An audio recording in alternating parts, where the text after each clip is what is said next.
Of course, back in the day on Summoning Insight, that old boomer, Monty, used to have this really biased sort of lens to look at League of Legends too, because you know what, he just basically was a Korean dick sucker, wasn't he?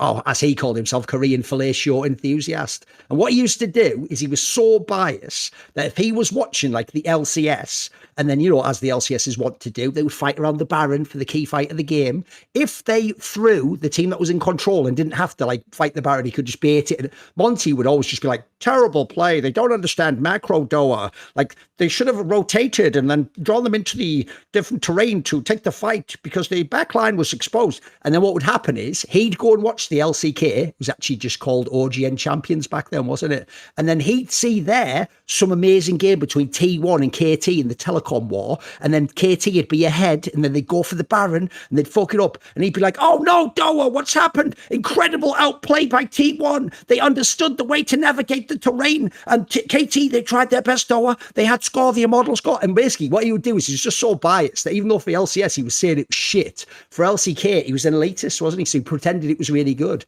Well, do you know what? I've been watching, me, the random pleb, the Zoomer as it were, I've been watching the LCK, and it's actually obvious that it's the other way around, isn't it? Because if you watch over in EMEA, EULCS it used to be called, LEC, actually in LEC it's very stratified, isn't it? You've got like the team that's the best at the moment, it's KC. They've got everything going from the draft, the players, the wins, they know how to control the objectives. You've got, you know, your G2s are still pretty strong there. You've got Navi's doing pretty well. You've got some teams that are in the mix, and actually it makes sense who beats who. But if you go and watch the LCK right now, the LCK is just a mess, isn't it? That entire Legends group, they're all just beating each other, all of them. Even DPlus, KT, you think Hannah Life's good, they're not. Gen G beats them. You think Gen G's actually good, it's only Chovy. They lose to fucking anyone. T1 wins, T1 loses. They're all over the place. It makes no sense whatsoever. So do you know what? Logically, it's the other way around. And even though the boomers were wrong when Monty said that before, because they had it the other way around, actually, the Zoomers have beaten Monty. So now that the LCK has gone to shit, do you know what that is? Monty's Zoomers revenge. By the way, back to normal cameras. If you don't know, that was the most absurdly self-indulgent build-up for a joke about, like, look at what Monty Zuma's revenge is, just about shitting yourself after eating some food, basically. And to get the joke, you not only had to have a very childish, immature level of reference of, like, you know, American movies in the 2000s or something, like, but like, dude, where's my car level? But you also had to simultaneously know everything about the history of this show and League of Legends. So in some way, you could say that's a very childish joke. But you know what? That's Summoning Insight. Welcome to Summoning Insight. Without Monty. But shout out to Monty when he sees this. There you go. That one's for you, mate. Where do we go from there, Thorin? Well, here's the thing. Actually, along those lines, let's start right there. If people don't know, we're recording this right after the Gen G versus Hanwha Life series. And bro, that's why I was thinking this way. I can't get a bead on the LCK, mate. It's so crazy right now. Like, if people don't know, the only angle I've even had success with is actually in the telecom war. I used that like stupid anti-logic of like, this group makes no sense and everyone beats everyone. So since KT had bonkers odds, even though the day before they'd lost in the fucking Kesper Cup to like KRX or something absurd, I still actually picked them to win, and they obviously won that 1-2-0. So at the moment, I think the angle is this. We've got to start here, Yamato. Is the LCK actually good? Because at the moment, it's not an exaggeration. The LPL's the league where it's really stratified and the best teams beat each other no matter what. Now the LCK is the one where the whole Legends group, maybe they can't all beat each other, but they can all win, and they can all get wins off, like, say, the other three, and then they lose to these two. And at the moment, I genuinely don't know when I watch it. Is this that they're all so good and competitive, or are they all flawed? Because I'll give you a quick example. If you saw this Gen G versus Hanwha Life game, mate, that game in itself is what I'm talking about. Like, on the one hand, Hanwha Life did look better in that game, but then again, Chovy was like unkillable, and then also both teams were like greeding all the time. I don't know, what's your sense? Is LKK good? Is it a mess? Where are we at with this? Honestly, like, it's always, if anything, post MSI, we've had, you know, we've been able to like spot, you know, oh, the MSI team is, the winner of MSI is doing weaker. I reference back to last year, for example. Gen G won MSI, and then we had the first time T1 beat them that year in the best of three, right?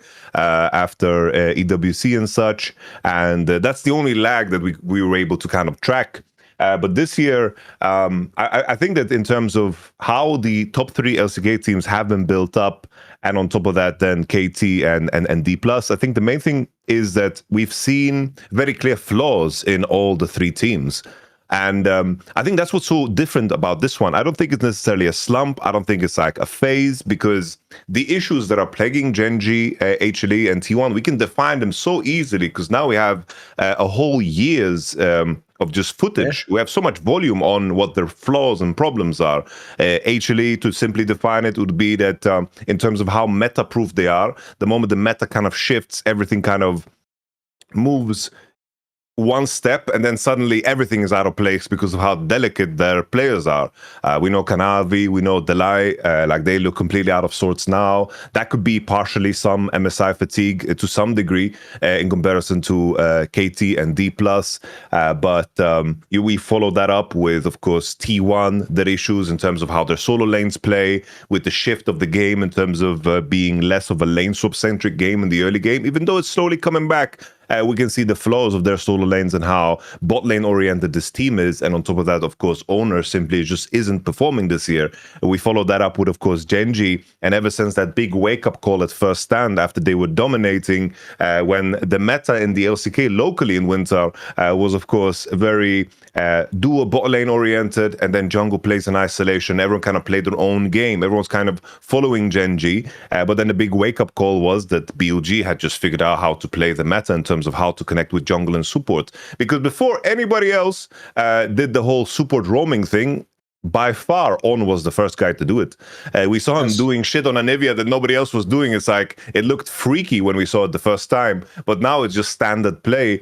So Gen.G had to play catch up on a style that they kind of always pushed themselves away from. They always played a very individual game that gained information, that gave space to everybody else, but they never went through the steps of connecting with jungle and support and actually contesting through mid. Because even Gen.G at their best, when they did actually lose against KT, it was because, plain and simple, Cuz, and of course at the time, I'm trying to remember who the support was, they were very good at just playing the jungle support duo around BDD. That happened at Worlds, that happened also in the series that they lost in the LCK, and then of course Gen.G came back and attacked them. And that to me is the biggest difference. Is in the past we've seen KT and DPlus actually beat these guys, but we never cared because we understood the levels and the kind of tiering of like KT and DPlus. I feel like their wins are more honest than they've ever been due to it.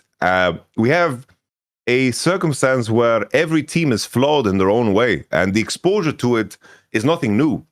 I don't think it's underperformance. I feel like we have enough volume now to see that there is not a clear frontrunner. Kind of similar to what we had in the LPL in the past. If we removed BLG from the equation, because that's technically what we can do, right? We've removed the powerful Gen.G from the equation. And LPL was always like, if the meta hits just right for this team, suddenly they will be going to Worlds. We always had like a block of 6 teams where we had no idea how the lineups are going to be in top 3. And I feel like that's the case now for the LCK. Teams are flawed and they have issues. And at the same time, I do think that KT and DPlus have good enough mechanical players to actually do some damage on a right day, because it just seems like they're also well coached around the central game idea about how you need to drive the game with jungle and support. So that to me just defines LCK now as a whole, where there's certain metas where each team can be their best, and I can easily paint the picture for when T1 could be the best, when Gen.G could be the best, and of course when HLE could be the best. No, I'm with you, because I actually, even though I've made it like, which is it? I actually think it's like a bit of both, isn't it? Really, as you say, the main problem is this. You've just got rid of the dominant team. And once you don't have the one super dominant team, well, also the other thing I think people miss, I've noticed this all of this year in LCK. We're doing the Legends group, mate. Go beyond that. Remember, outside of the Legends group, you get to the likes of like Nongshim, FearX, Brion, bro, even KRX, the former DRX team, wins games now. Like, it is no, even fucking DN Supers won the other day, for fuck's sake, bro. Like, if you ever look at LCK now, I actually think, this will sound mad, it almost took 10 years to recover from the Korean exodus. Because if you ever look now, the bottom of LCK isn't just random names you've never heard of. Bro, the bottom teams in the bottom group, you know almost every single player there. They all used to play in T1 and Gen G and all the KT and opposite. And so as a result, if you ever go, like, you know, when people for years have tried that thing to make like Breon, like Breon's just crazy. Mate, they're actually just real pros now. Those are like top players years ago. Those aren't just randoms like, lol, I'm sending it. Like, actually, those are like actually half decent rosters. And in fact, as I say, you actually now have to like respect Breon, mate. They can beat teams now. That's not just some meme anymore. Like, they actually have like half decent games themselves most of the time. So no, I'm with you. Like, let's just go through some of the top teams, and because I actually agree with you. I made the joke in the opening, obviously.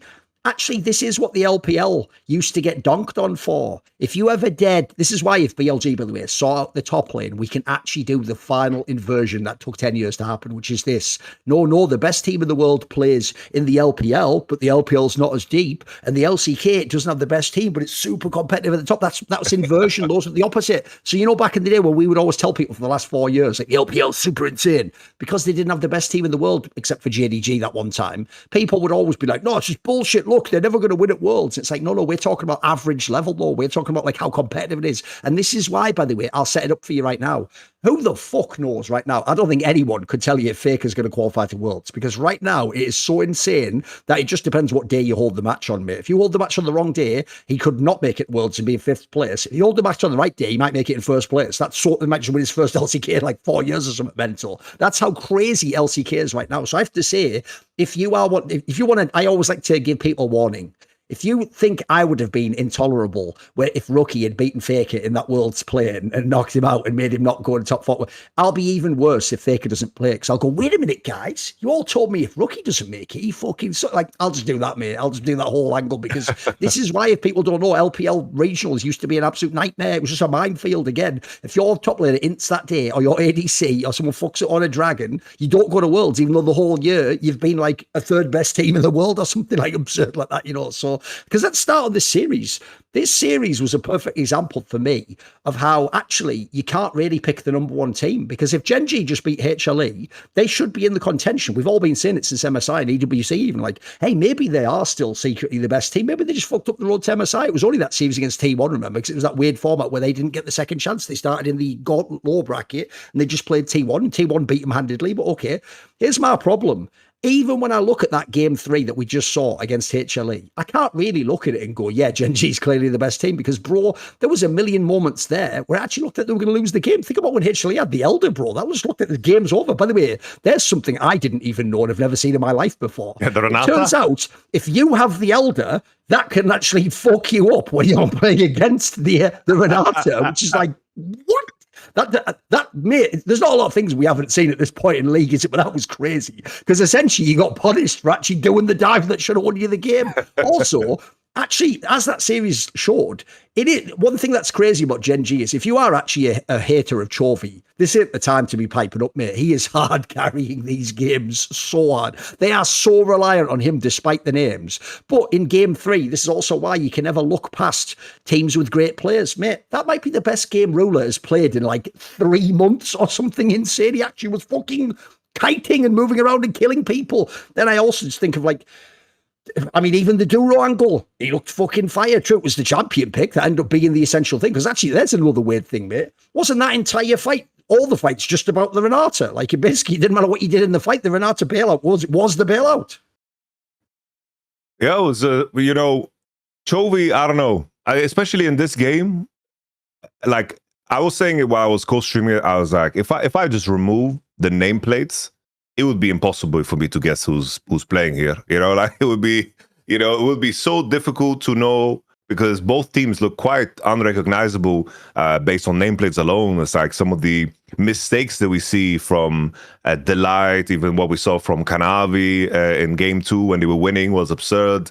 We had moments where some of the decisions from Canyon just look strange. There was like an invade that he did, and it's like just mind-blowing. Or after the fight is over, how they chase after the Mundo and just give him double kill for whatever reason, which was very strange. So many decisions that were flawed. But then you had basically like Chovy and Zeus. They were doing like a moonwalk through the zombie apocalypse. Like they were just... They're like it was playing so damn well. I don't know how. Zeus was unkillable too, wasn't he? Yeah. It's like both of them. luckily, it's like there was the slight differences in the level of play from the teammates was just plain and simple, like the difference maker in the end. Because on the day's form, like what we saw from Delay was ridiculous.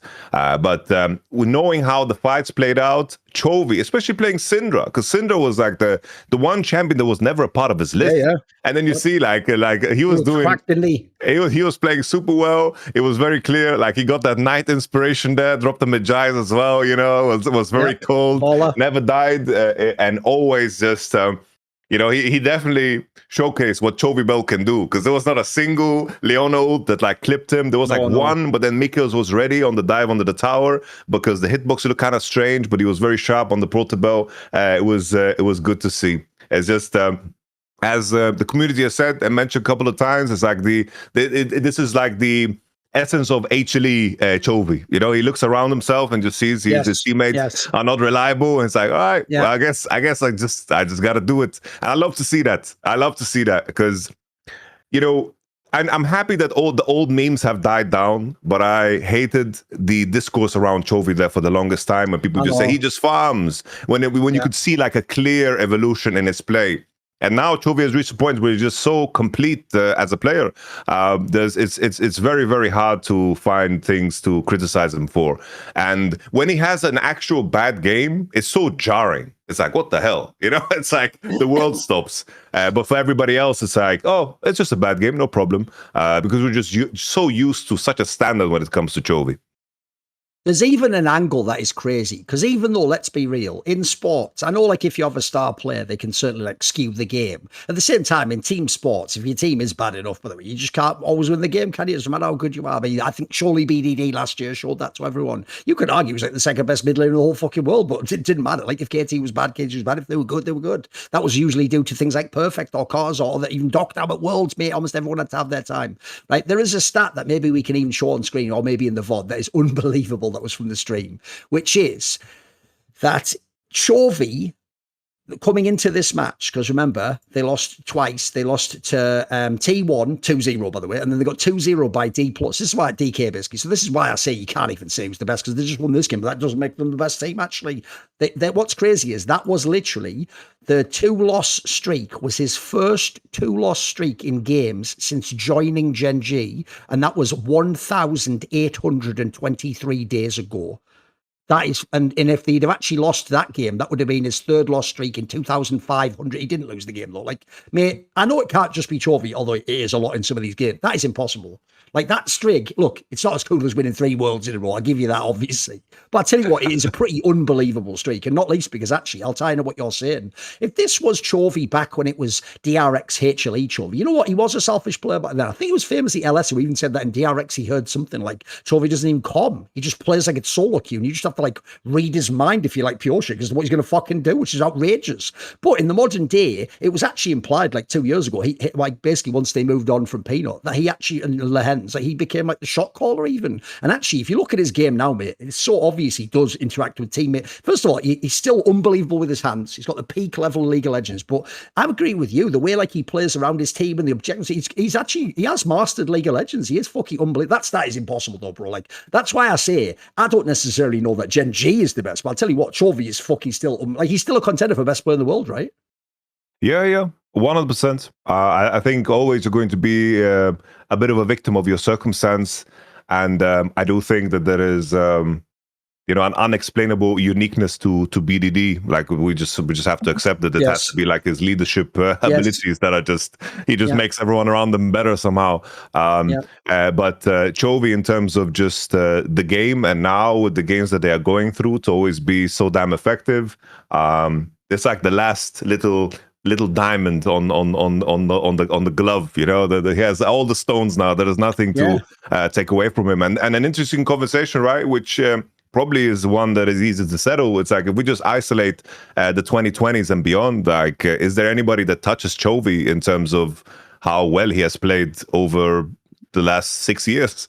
I honestly don't think isn't so. the real problem with that one? I think that's where Knight gets fucked by the LPL, because I would say the only one seems like Knight because the baseline levels there year after year. But his problem is we just don't give you the same credit. I'm sorry if you're beating, Yagao and Scout and Zhao. They're cool. Those are cool players, but it ain't the same necessarily as like Faker, Zeka, BDD, ShowMaker. I do think the names sound better, especially for mid lane in the LCK. So I'm with you. I actually agree. It's why I was thinking about this the other day. Since everyone's playing and sort of freelancing in League Classic and remembering how crazy League was and how bizarre the Baron was and what it was like when certain champions were OP as fuck, because there are some that are like outrageous in that game. You forget how well balanced the game is now in comparison with all the million champions.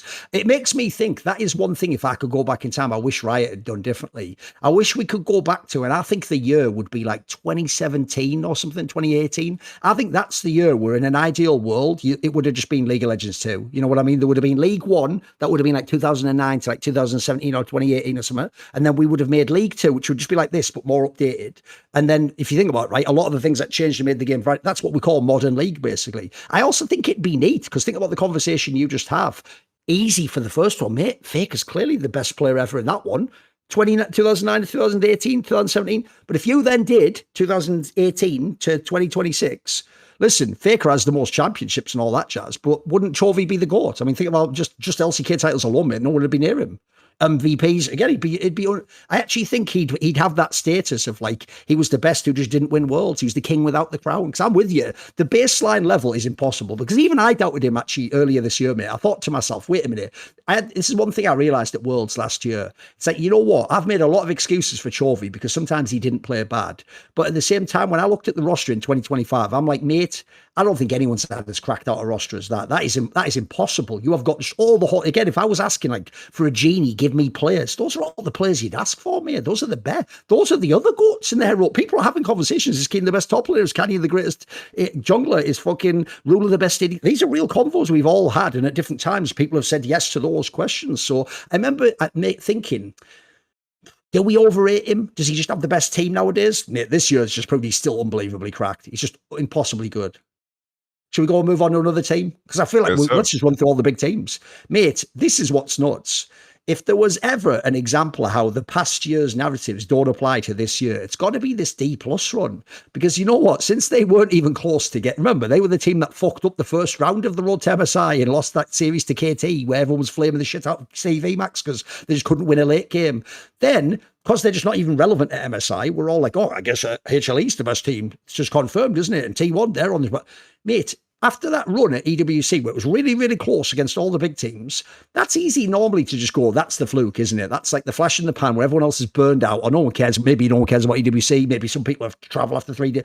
DPlus, it's continued actually, Yamato. They're actually fucking racking these wins up, mate. Like, what do you think of the DPlus angle? Because that's what's really making this group sexy, is suddenly that like KT and DPlus are relevant. So all of a sudden, I actually have to ask the question, despite the roster and despite the CV Max baggage that hangs around, mate, there's a world where DPlus can go to Worlds, right?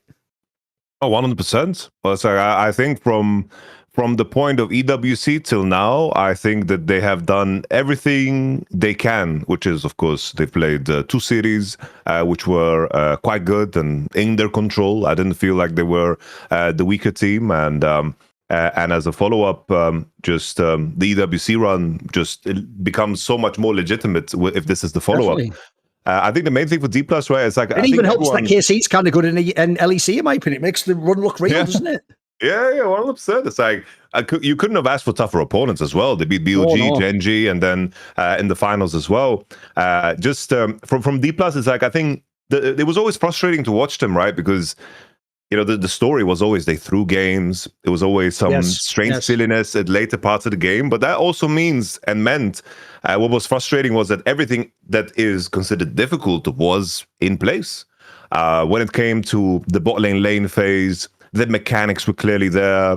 Shiwu always, it's like in terms of laning, he would always keep up with the best. And now it's like when he played against Zeus, it looked really, really good. Yes. It's like they had the off the back of smashing bin at fucking EWC too. Guys cooking. 100%. And the talent was clearly there. And it was just one of those things where you expect it to fall into place, but just because they were always hovering in that pocket of almost good, you kind of lose faith that they would go over that hump, similar to like an MCoy, where it's like, maybe this time they will fix their late game. It's like, nah, bro, we've seen this 2 years already. Like, all the good things, they don't count as much. And I feel like DPlus was in that zone too.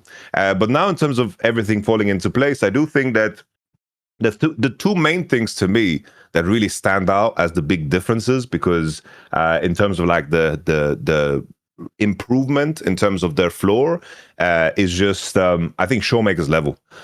Number one, ShowMaker now makes the game about himself in a way that he didn't do even at his best, and maybe to his own detriment, where he was always the one who would sacrifice to make sure he's there on beat, to make sure that Canyon's vision would be enabled. And of course, this worked super well the first time around. They won the World Championship with the Graves meta and so forth. But somewhere along the line, other mid laners around them, especially like a player like Chovy, made the game about themselves and would always, pull people towards them and like make people come to them. And maybe along the line there was also like moments where ShowMaker wasn't in best form, and maybe he tried to do the whole roaming style and play for his team style to kind of compensate for it. But then to see, I remember that interview when CV Max joined the team, where ShowMaker said CV Max joined the team and he said that you are the most important player on the team. You need to farm. Fuck everybody else. You're the most number one priority. He said that on day one to ShowMaker. And I feel like we finally see the fruits of that labor, because in terms of how ShowMaker plays a selfish game, means also that he leads through his own game, because a lot of these games, like when he played against Genji, he's 30 CS ahead of Chovy. He's making sure that he's farming. He's making sure that he's not getting pulled into any fight that he doesn't want to take. If his teammates want to take a fight, he doesn't care. He just keeps farming, keeps making the game about himself. And I feel like that always makes sure that in the in-between, if like Siu wants to do a crazy play, there's always someone that gains something.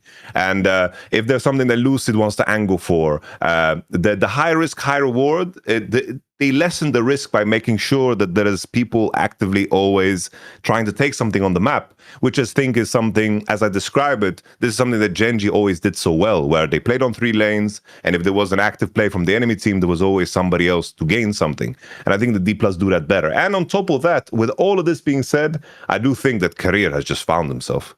Like in terms of the support. By the way, I know it's tricky. I've always told people this. It's a nightmare that the country is called Korea, the T1 support is called Carrier, and then we're talking about the support player of DPlus is called Carrier. So listen, I get it. That's going to be a nightmare. He's also support. We're just going to do what we can with it. He's called Carrier, and that is his name. And the Korea is what they're all having. By the way, as a quick aside, I think I've told this story before. I once did an interview with the legendary StarCraft player. I think it was like a fucking StarCraft 2 one. It might have been like MC or something. And I asked through a Korean translator that was scoffed, and I kept saying the word Carrier, and they thought I was just saying the country Korea, and they just gave me the shittest answers ever. And I kept thinking, these answers are fucking whack. Like, I would be like, how have you won so much in Korea, in your career? And then he would be going like, well, it's where I'm comfortable, and it's where I want to be. So anyway, I'm with you. So go on, give me some thought, because you're right, this player is the least famous one of the whole roster. We know all the other guys. Some of them are DPlus mainstays. Obviously, we know Smash from T1, but the Korea guy, the support guy, he's kind of like a revolution. Put it this way, this is why, to do the conversation we had about BDD into Chovy, you need to be mega as a mid laner to give the other players a chance to come online, right? Because actually, this is where you might not like CV Max, but I'll tell you what, the whole team's cooking now, right?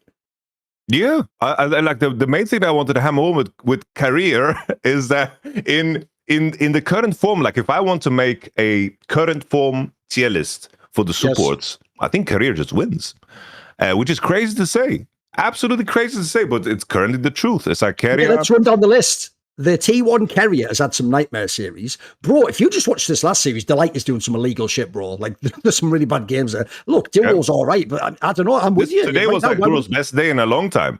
Yes. If you want to do a power ranking, wouldn't this guy be near the top?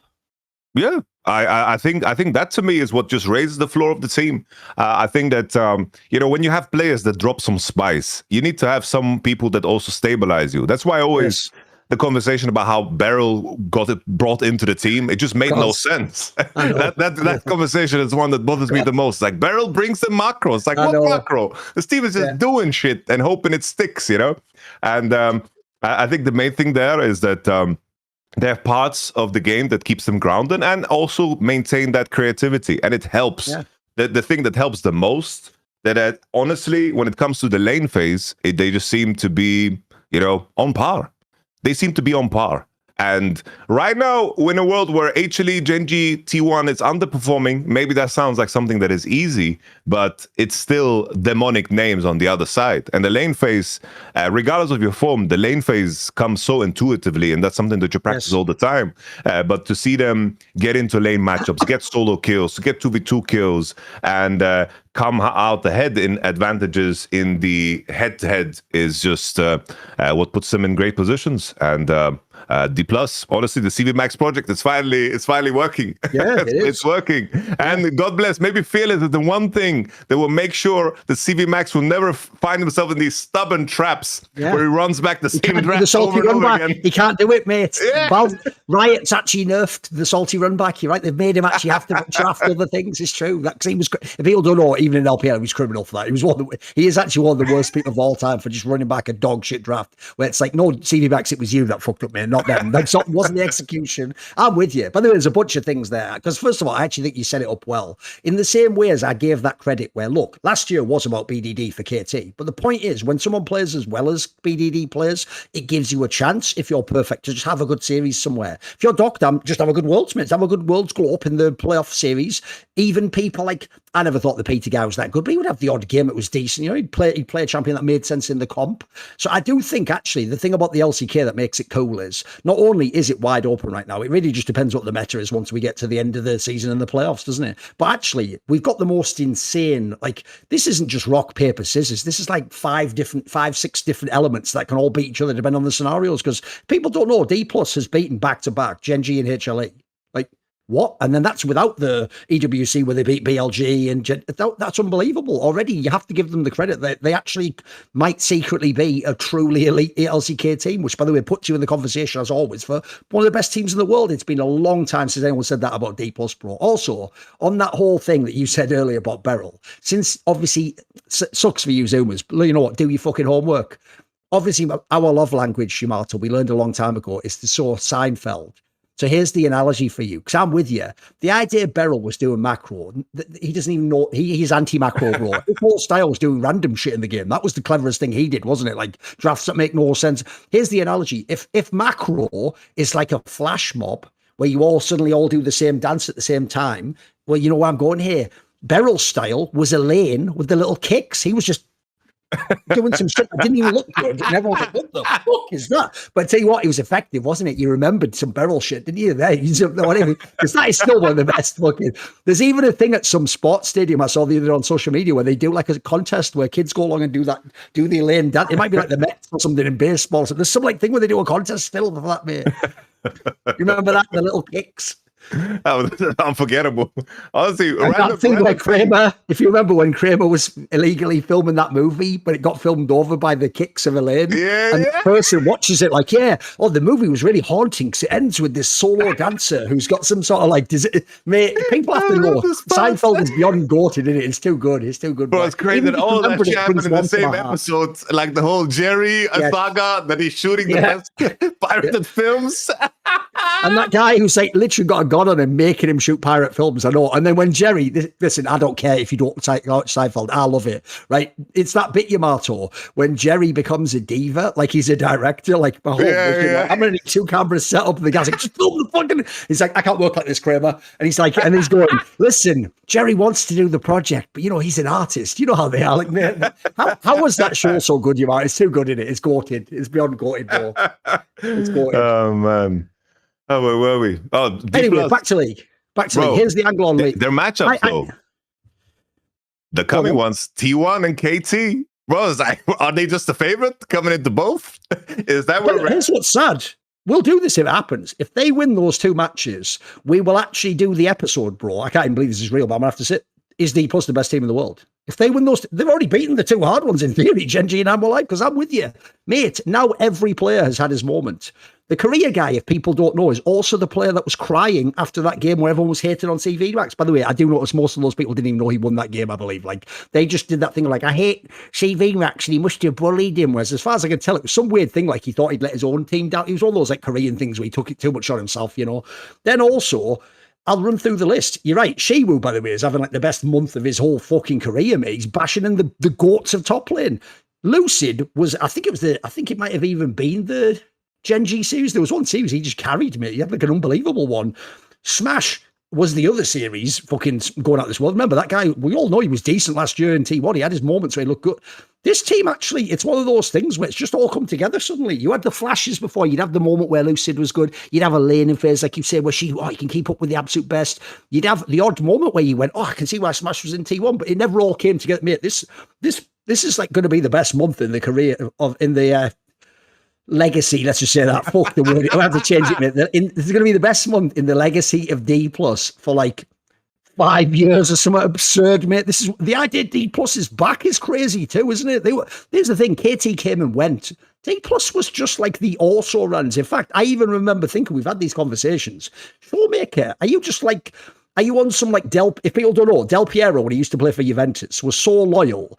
He actually didn't leave when they got relegated for cheating because he said, oh, well, now that they're relegated, they need me more than ever. And he was like a captain. So like, Showmaker's just on some legendship, bro. He's just never going to be in another team. I remember thinking the last few years, mate, just go to the LPL, take that JDG offer or go and play in Weibo or something, get a massive check and then win Worlds. Like, I tell you what, I'm going to say, just like with BDD last year, if Showmaker gets to Worlds with this roster and is competitive, you know what? Let's get him back in that fucking all-time mid laner conversation. He's been out of it for a long time. I tell you what, this year would be a BDD-esque year, wouldn't it? 100%. Yeah. Showmaker's just been borderline flawless. It's like, is he the best mid laner right now in the LCK? Well, he had a very, very good matchup against Chovy. You know, we just praised Chovy, but in that head-to-head, he was the better mid laner. And as well as Chovy played today, to be able to say that is just the best praise possible for ShowMaker. His form has just been fantastic, and I think that is what keeps them rooted and grounded. Because every team is making mistakes. DPlus too. It's not like they're playing perfect games. They're not Gen.G in their prime, but they're allowed to do so much more because their floor is just so much higher due to just the fundamentals that they offer. And I think it always starts with mid lane. If your mid lane is laning well and is farming, then any game, like a lot more games, becomes playable. Definitely. And ShowMaker, last year in particular, or in the previous year, he kept just selling his conditions to follow up on plays that didn't make sense. Put it this way, I've actually, one of the cool things about doing these arguments on the internet and talk shows is you actually do become like Skip Bayless and those guys in American TV. Well, when you've done an argument a million times, you know the insides and outs of it. You know where to make your case the best and what the counter is. And so if people don't know, I have two famous counters that I do. For Smeb as the GOAT top laner and for Rookie as the GOAT mid laner. All I do is this. It's about what teammates they had. I actually just run off a list of names for Rookie and I go, do you know who all those players are? Those are all the bot lanes Rookie had. And when you see the list, mate, it is criminal because he's playing in the LPL hobby, like the land of the ADCs. He's with like, you know, fucking Puff and Southwind, and there's some crazy one. Same thing I always say about Smeb. If you think Smeb's been overtaken by Zeus and Bin and fucking Keen, just tell me this. Who was his mid laner for most of his career? Are you fucking kidding me? He was doing all that with Kuro. Like, mate, that's already genius. You must be unbelievable to do that. Because I agree with you. League of Legends, we had to talk about this on the last episode of Shut Up and Scale. Mid lane has been the best role and most important role almost every single year. I think we were able to find like 1 year where it wasn't like the most, and even that it was like second. You know what I mean? Like it just starts and ends. And let's be real, LCK, land of the mid laners. That's just a hall of fame. It's like the GOAT discussion's just in the LCK, mate. It's unbelievable in the mid laners. Like, I'm with you. Anyway, obviously, if I go and look at the guys in the LCK and I see all the legends are just firing out of control, they must obviously be eating their vegetables, mate. They must actually be getting all the nutrients. They must all be empowered again. They're back to their best. What if someone at home, Yamato, wanted to take care of their health and lifestyle like that? Honestly, the simplest way is to just start doing AG1, you know, start taking it. You know, every morning it's part of my routine. It's just good to start the day with a good decision. You just wash it down. At first glance, you're like, oh, what is this funky color? It doesn't taste like it looks, bro. It tastes very, very good. It's nice. It's very, very good. It's like, oh, I'm always skeptical when they tell you, it's like, oh, it has It has 80 vitamins. It has all the minerals that you need, the probiotics and whole food ingredients all into one bottle. I'm like, oh, this is gonna be like one of those things where I get to just cover my nose and one shot it. But I just have like refrigerated water and then drink it cold, mix it well, and then boom, easy peasy. Like I prepared. I don't need to use it anymore, but I prepared these are all the supplements I used to take in the past, you know? Okay. I was like, and now I don't need to take care of it. I even have one more. Even one more. All those supplements, you know, you do your research. My brother is into all that jazz, and to be able to push that all away and to just simplify and streamline the process is honestly a blessing, because keeping track is like, you sit there with all your pill cases and you're like, what did I take? What did I not take? Yes. It's like, it's the kind of, at least for me, I don't want to have all those decisions on my head and all that in memory that could cause kind of an overload. So just, you know, you mix AG1 Pro, boom, it's done. And now with, of course, AG1 Pro, what's cool about it is they've also thrown in creatine monohydrate, which is another thing off the list. Everyone says AG. Of course, creatine was on the, you know, the most studied, supplements out there. And to just have it in the mix as well is also super easy. You simplify your stack. It's also very easy to just stick with it because I mentioned, you know, the flavor and the simplicity of it. Everyone is, of course, very, very health conscious. And I do think that raising the floor for your nutrition is, the best way to make sure that every day, no matter what comes your way, you started off with a good decision, and then you don't have to worry about many other things of the day. So with that being said, of course, visit drinkag1.com/summoning to get a free AG1 Pro Yeti shaker in your AG1 Pro welcome kit. That's drinkag1.com/summoning. Put an anchor on your life and make sure that the floor is as good as now. It's basically having ShowMaker mid lane right now. It's just your floor becomes a lot better, and you make sure that your day starts the right way. So once again, drinkag1.com/summoning. Okay, well, what's funny is this just really makes the point of what I said about how competitive the LCK is, because you're all going to think we've gone from Gen G, D, but surely next it's HLE. No, fuck it, we're going KT Rolster now, because you know what? Same thing applies. KT Rolster, if they win the next week of matches, they're back at the top of the fucking LCK in terms of like how good they, people don't know. They beat T1 2-0 in the Telecom War, and they beat Hanwha Life 2-1. It was 2-0 against T1. It was 2-1 against Hanwha Life just literally like 3 days ago or something like that. If you look at KT, mate, there's another example of a team where, look, you know all the players, you know all the names, but did anyone really expect this? Obviously, they had the drama with fucking aiming. They brought in the Fenrir guy. If people don't know, that even came out later. It's basically implied that like aiming had an argument with someone. People say it's BDD if you read between the lines. And it sounds like aiming was willing to come back, but then BDD was just sort of like to the court, get him the fuck out the team, and they've just brought in this Fenrir guy, and they just don't give a fuck about aiming, mate. He's out. Like at this point, I assume he'll have to end up signing somewhere else or fuck off to the LPL or something. So suddenly KT's back in the mix, mate. That's a team this year that's been irrelevant. Like we've said all year long, like what a drop off from #1 team at Worlds at one moment. Like they looked like they were going to win the World Championship. They looked fucking awesome in LCK summer.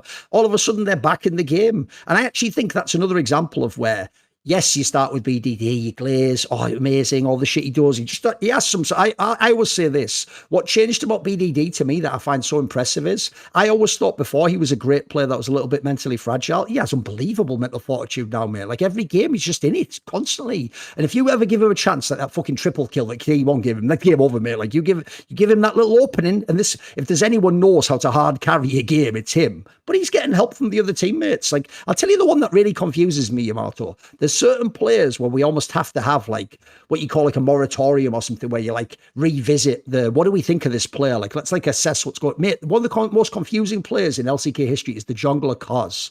Because he has highs. People forget this. He was the guy on like that KT Super team a few years back that was excellent. He was actually with BDD a million years ago in the Longzhu team. People forget that one. That they deleted that because later they got like Peanut or whatever the fuck it was for a while. Like this is a guy where at Worlds he was cooking. He was one of the reasons they almost won Worlds. If you go and watch I think it was the Hanwha Life series the other day, he was fucking mega, mate. He was like, remember, we've all just said, like, Kanavi, we're going to be doing this every week with all the teams, by the way. Your time to be #1 Kanavi. You are the best now. Water's fallen off. Canyon fucking sucks. Like, give me your thoughts on KT. What's going on? How are they cooking again? I think that at first when the discourse in the community was about like it always starts from T1 and then you discuss the topic because everyone was talking about who should replace Doran, because that's always yes. Honestly, whatever team Doran is on, that is the discussion. Who will replace him? And people mentioning Perfect, and I wasn't really bought into it because I thought that he always came and went in terms of his form. Yes. But recently, now it's like I don't know. He just so damn solid. I think that if I remove the nameplate, I think that the way Perfect plays reminds me so much of Keen. You have a player that is capable of coming in and out of styles in a very, very good way and just chooses his moments very well. He's so damn sturdy, and at the same time, the mastery of top lane is. In a world where you have very little information, to be so careful and delicate with the timings that you choose and take the right risks in terms of the trades that you make and in terms of how much farm you min-max, while at the same time never creating exposure where the enemy can stack a wave on you and dive, or you get chunked, or you get ganked by enemy support, because now, like everyone is seeing now in terms of how much Camille's and Shen's are roaming all over the map, the moment they're in fog of war, it makes the decisions that you need to take as a top lane so much more difficult. And currently Perfect just seems quite untouchable. Like, I think that he plays such a steady game. Kind of reminds you of like the best version of 369 almost. Just a very, very steady game. And I've been very impressed with the guy. You mentioned Kaz already. Just the entire top side is really, really good. And always with Fearless, you need to always, be in kind of a you need to be ready to kind of go in and out of styles. And even in those moments where they are playing a bot-heavy game, we saw Fenrir would just manage to kill Gumayushi in isolation. He has the confidence to just roll with the punches and to keep up. I think that with all of that in place, KT's biggest strengths were always in terms of how they played well collectively. And what was their shortcomings, especially after they went 8-0 and they started losing, was that they just didn't qualify into the games. They weren't mechanically good enough to keep up. But now everything is kind of falling into place and their strengths are still intact. Because KT always, when they were in a game state where they were ahead, you could kind of trust them to finish it out with dragon setups and making sure that there is no mess in the in-between. But now with how they qualify into the early games through their lane phase, especially with Kaz's form being so damn good, I think that there is, very little things that you can just point to as flaws. I still like my main concern with KT in comparison to DPlus is still, I have to see more of Fenrir. I need to see a longer period of consistency for Kaz and Perfect before I'm as sold on them as I am on DPlus. But currently, everything looks great. If they can continue at this level, at this individual level, and they can keep up as HLE and Genji and Tion will ramp up, because those teams will ramp up for sure, then KT will just remain as a top driver. But I do think still this team, the mechanical ceiling should be shorter and smaller than the others. But when you subtract that, you can add the fact that in the mid to late game, they are very, very clean around the objectives, which I think is a massive strength. I think that's a massive plus. Yeah, first of all, the joke would be that actually, shout out to Aiming for being the secret GM of KT. He actually made the team better by fucking up his own position and getting himself kicked out on his ass. Right, basically, as far as I can tell, for raging his tits off because they lost to KRX in that bullshit Kesper Cup that no one even fucking cares about. It's all just online bullshit or whatever. But somehow, he's made the team better because actually, even though, yes, listen, it's a sample size of like 2 matches, the Fenrir guy has been good. You watch that game he played again. This is why I always say you can actually do the punishments in the LCK that you can't do in any other region. You can sub a guy in the LCK and the guy who's coming from Challenger might just be good, mate. He might actually just be like an LCK worthy player. It's not like this shit where Bin can go like, enjoy the Wenbo guy, and you're like, Jesus, I'm struggling now. Was he that bad? Maybe I should just humble myself and say, sorry, Bin. Like, you have to have those conversations in every region. I mean, I tell you what, this is a perfect time for this convo, mate, because my old mate Dardoch's back in the LCS, and Dardoch's whole career, if people don't know, was exactly this. It was like he has a fucking fight with the coach. He gets benched, and they go, we're going to punish you, Dardoch. Then they bring any old random shitter in at jungle, they get their head smashed in 2-0 in the week, and they go, you know what? Dardoch's back in the lineup. He's learned his lesson, and we're going to communicate. But it's like, nah, he was probably just sat there like fucking Loki in that first Avengers movie. Like, you got to be pretty desperate to come to me for help. Like, yeah, exactly. That's what it's like. But I'm with you, mate. The Fenrir guy, it's only 2 series, but he's had some good ones. I thought, and life one. Remember, he's playing Goon with the guy we're all saying is the best ADC right now. He was fucking good, mate. He was cooking in that one. And then also, if you look, just as a side note, it's just the conversation. It's just such a good reference point, because a couple of episodes back, we talked about how Kalis brought up like that he's a top 10 ADC, and it's such a difficult conversation always to have. It's he can play as good as he wants locally and then play the internationals, but in terms of the players that have to do it on the day-to-day basis, it's like this. Like even today, we saw Teddy just pop off completely. Like it's a very, very tough thing to measure when you don't need to do it day in, day out against what are just the best in the world. And Fenrir was just sitting there.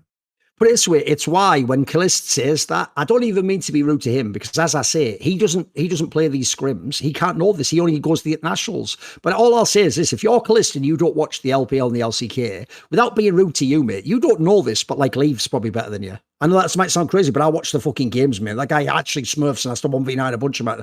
We're talking just about talent here. We're not talking about what TV win, power ranking. Yeah, that's all based on other things. But yeah, if you're just talking about ability, mate, you have to always respect the talent depth of the LCK and the LP. It's crazy, mate. They just don't always GM the teams right, is all. Like, there are some, again, if no one's ever watched the LPL doldrums of the shitter groups, there's a guy called 1XN, who you probably have never even heard of. He basically is unbelievably cracked. He is like the fucking Chinese Diablo, like where you see him and you're just like, how is this guy not in like Weibo or something like that? What are we doing like with the rosters with people like that? How is Fortic in teams and this guy isn't? You know what I mean? You just watch it and you're like, these GM decisions are so weird. So I actually do, listen, what's funny is it's not even just him, bro. Now that Zuo fucker's still around messing up games for people. I know exactly. Those two are just demons. They were sent to Earth to punish great players for some reason. So whatever. Want to put them to one side. I don't want to get triggered. We will get to the LPL later.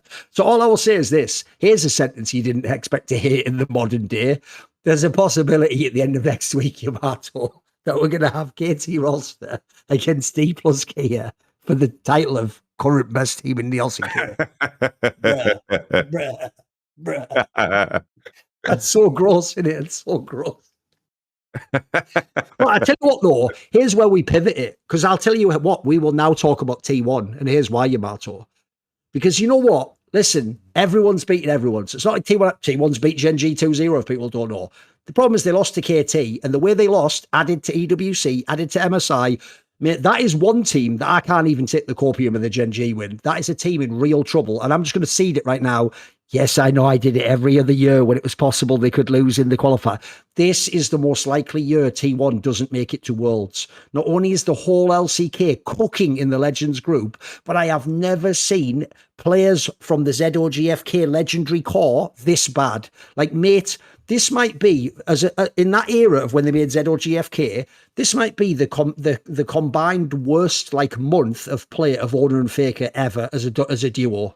The original duo. That was, if people don't know, that was the synergy. What's weird about their team is theirs wasn't like, it wasn't the Kerry or Owner. It was always Faker and Owner played together. They are so fucking criminal in some of these games, mate. Like, it's funny, you said earlier, every time a Doran team loses, everyone blames Doran. Mate, it ain't even Doran. Like, what are we talking? Owner's selling these games so hard, and then Faker's just not close to the best mid, I'm afraid. So, like, one thing I've seen about T1 that's continued since actually that EWC, this is criminal, bro. They are not the control team. They are not the smart team. They are not the team that like baits you. They are just going so horny for these kills and plays. And like, it's like they've never met a dive they don't like. And I'm sorry, Owner, mate, that was the best year of Owner last year ever. I actually felt really bad for him that people didn't acknowledge it because T1 wasn't the best until they won Worlds. But like, mate, there are some criminal ones. And I tell you what, aside from Doran, because he just gets his head bashed in, the only person I feel sorry for in their team, because even Kerry's had a bad couple of months, mate, the only one I feel sorry for is Piers. You're on Korean fucking JDG now. I don't know how it happened. You with all these legendary players. You picked the worst time ever to join T1, unfortunately, because you're going to get told at the end of the year, it must be you. And it isn't you at all, mate. You're having some blameless games. Like, I still think he's the best ADC. I think he's unbelievable. So what do you think about this, like, Faker Owner angle, mate? Because I have to say, if I look how dangerous the LCK is right now and how they haven't won any tournaments, haven't even made any finals, I'm sort of worried for T1, mate. Like, they better turn it around real quick. Yeah, I think the what makes this this year very different from the past is that I always thought the T1 was a team where if they got to play and they were on somewhat even footing the post 20-minute mark, then they would figure it out. Like they would be very dangerous there, and the teams below them would never beat them unless they would just get stomped out of the early game. Yes. And the unique way that T1 lose, I think the main one is that final game they played against KC, where they couldn't close out the game with 3 Nashers. When the meta has changed, and especially the power of Nasher and the way the meta has shifted, I feel like you can't dig into your magic the same way. You can't dig into your experience the same way, because the patterns of how you close out games and how you gain leads are just very different. I look to Owner specifically. A point that I made in previous episodes, I believe, is just that in terms of where the jungle meta is, the jungle meta is as Chinese as it's ever been. Yep. And you can see it in the underperformances of the best junglers in the LCK. We see that Canyon is struggling, Owner is struggling. The fact that Lucid is rising again, and that Kanavi at times was the best, but now he's just all over the place. I do think that LCK junglers have had a legacy of course, being very farm heavy, being very efficient, and never really taking major risks, and then just showing up big time in team fights. Because obviously often what happens is that the best player in your region becomes the model for how you want to kind of play things. And obviously for the longest time, people just followed Canyon's way of approaching the jungle. And I think Owner carried that legacy forward too, where the biggest criticism towards T1 was the fact that, he never ganks early, doesn't play with bot lane, and just ganks top on occasion. But then he was always the jungler that just had 3 items suddenly on Vi, and then just clutched out the team fight because he had the better smite, just the better team fight, found some crazy Lee Sin kick. That's Owner. And now everything has kind of shifted. Even though last year I did think that Owner and KIA played better and better together, now it's even more intense in terms of how close-knit you need to be in terms of finding angles to get into the game. And if your jungler isn't sharp on that, especially this year, because regardless of those topics of synergy or lack of synergy, Owner is just individually not playing well. We've had segments where he hasn't. I thought last year was probably like his best year, and I thought that we finally got to the point where he has become like a veteran in the true sense, where his floor is just so damn high and he can always understand the pathway to the game. But this year has been such a massive regression. And in a world where T1, what always got them through the early game was Owner and KIA just playing so damn good, and then always Faker and Thorin would kind of pay off the debt they would create in the early game by being really, really good in team fights. Those two things just aren't there. And what you're left with is just Pays, an ADC that is trying his absolute best to carry in a meta that has a lot of AP champions in bot lane where you're left in isolation, and maybe that's the best play pattern. We see more and more ADs being played, but the meta just is very, very wrong for T1. And I think the main hope for anyone that wants T1 to do well again is that KT and Owner finds their best form again, because they need it.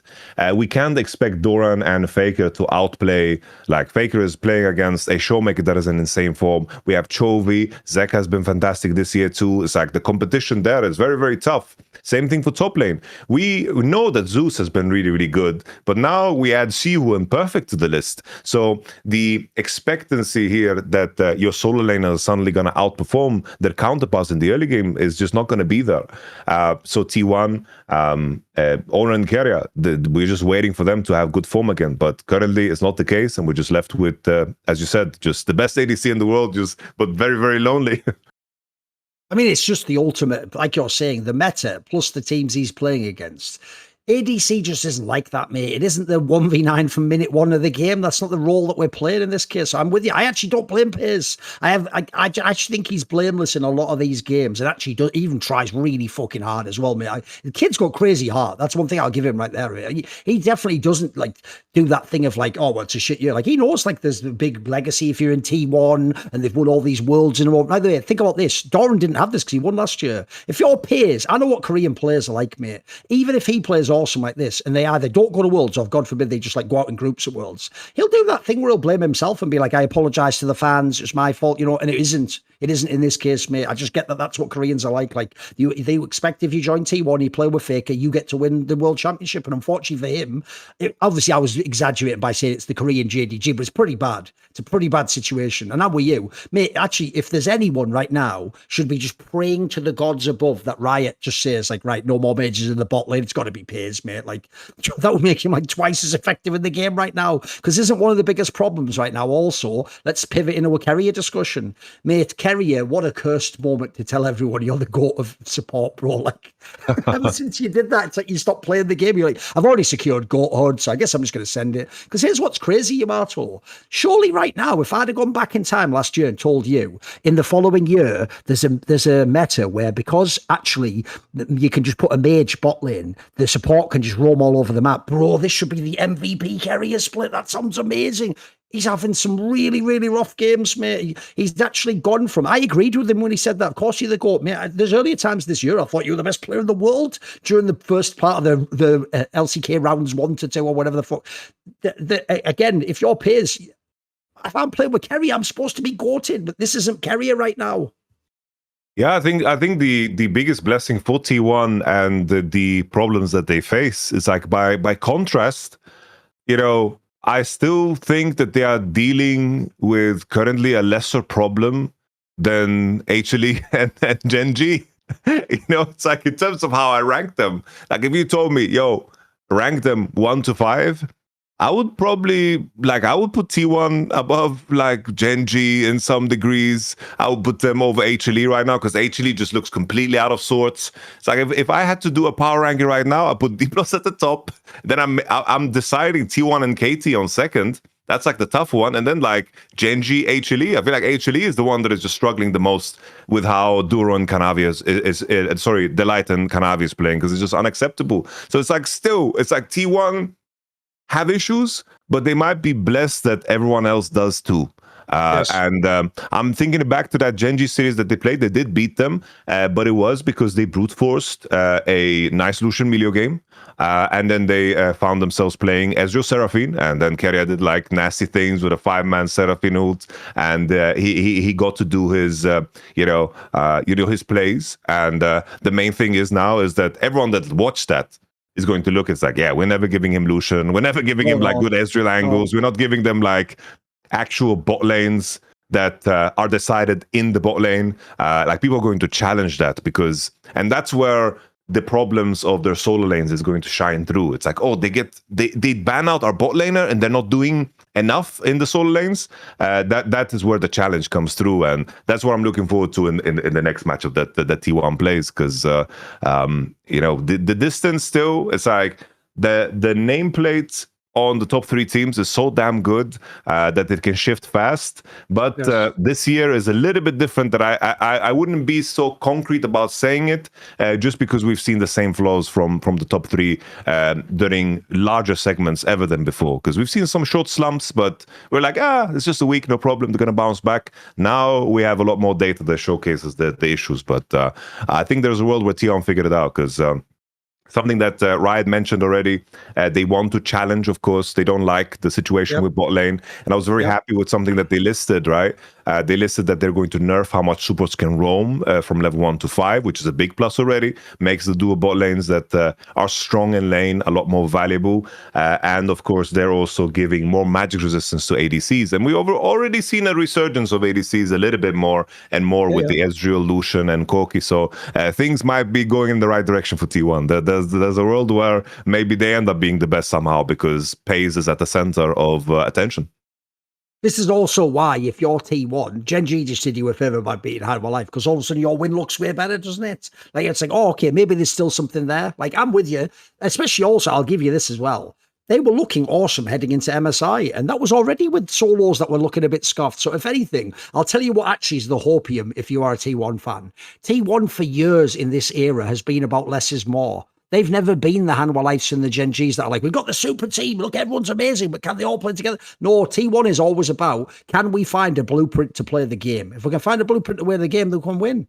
I mean, the obvious one to me would even be, like, as you say, either support or jungle meta changes. Those are two excellent players. Surely one of them is going to come back to life in general. And then the other one is, I actually think right now, it's not even purely that Faker's bad. He's also playing where I don't think the mid lane pool has ever been as good against him right now. And we're in the format where you don't get to play the bad teams. Remember, in past years, you'd get that stupid week where you get to play against Brion into fucking DN Supers. And even if you fake a scoffed, you'd just find like an Orianna game you'd carry. You'd have a fucking Silas game that looked kind of cool with your mechanics. Your problem here is, even in the Gen G series, he wasn't like super insane or anything. Even though they won the game, he just did his job. Like, he has to go against people who have all their hands are still intact, bro. Every week, it's just this guy after this guy after this guy. So also, like, I'm with you. If they actually just improve a little bit, it's so messy in that group. They can be in the mix for it. It's why what's funny is I still can't tell, is this actually the time they don't make it? Because again, you know what? At this point in time, he's earned it. Until they actually get eliminated, I'll never pick against them in that sense. Like, I think actually he's earned the sort of bullshit Tom Brady, fucking angle. It's like, okay, let's see someone beat them though. That's a bit, listen, we've heard that story. I always say it this way. There's a million people had that story of, we're better than you right now, and we've got the edges on you, and we beat you the last time we played them. So in the big game, we're going to win. It's like, take a fucking number and get in line. A lot of people have said that, mate. And a lot of people, I think, crumble just because of the nameplate. And I think almost Faker and his teammates look at the nameplate, like I always tell you about Carrigan in CS, and they see Faker, and they go, oh, we've got Faker. He's going to win the game 3. He's going to carry the game 4. He's going to do the crazy pick on game 5 that you think, oh my God, he picked Silas, old man card in. He's gonna listen, even if it's for one game, he's gonna pull out his old hands and they're still gonna fucking work, and he's gonna actually do some plays. He's gonna be Faker the playmaker. No, I'm with you. Right, I'll tell you an obvious angle we can do here, which is, yes, we're gonna revisit it again. Let's look at the poly market for the winner of the LCK, because it feels like every week I have to think to myself, is a different team going to win the LCK? Look, I will say, if I am looking at the DPluses and the KTs, I do reserve a little bit of judgment. I do wait and think, if you get to the BO5s and it's the real playoffs with the double limb, are you going to win all those series? I have to wait and see on those ones. You know what? That's where I expect players like Fenrir and like Carrier from DPlus. That's where maybe you won't have an awesome BO3. You'll have to win a whole BO5 in Fearless against some of these players that are legendary players that have won Worlds, bro, and MSI. Like, those are the hard ones to win. But I'll tell you what, if you look at it right now, my Lord, this is crazy, because Hanwha Life is at 22%. Gen G, who just had an ass series against T1, they're at 25. DPlus is at 20, T1 is at 20, and because KT has only just come on, they're at 9%, and this is for the winner of the season, so it is way down the line. Still, we've got lots of league to play, we've got all the playoffs to play. I've got to say, as of right now, my usual 2 questions is, obviously, I mean, the main question is who's going to win. Let's just be real. With the numbers like this, I'll say this.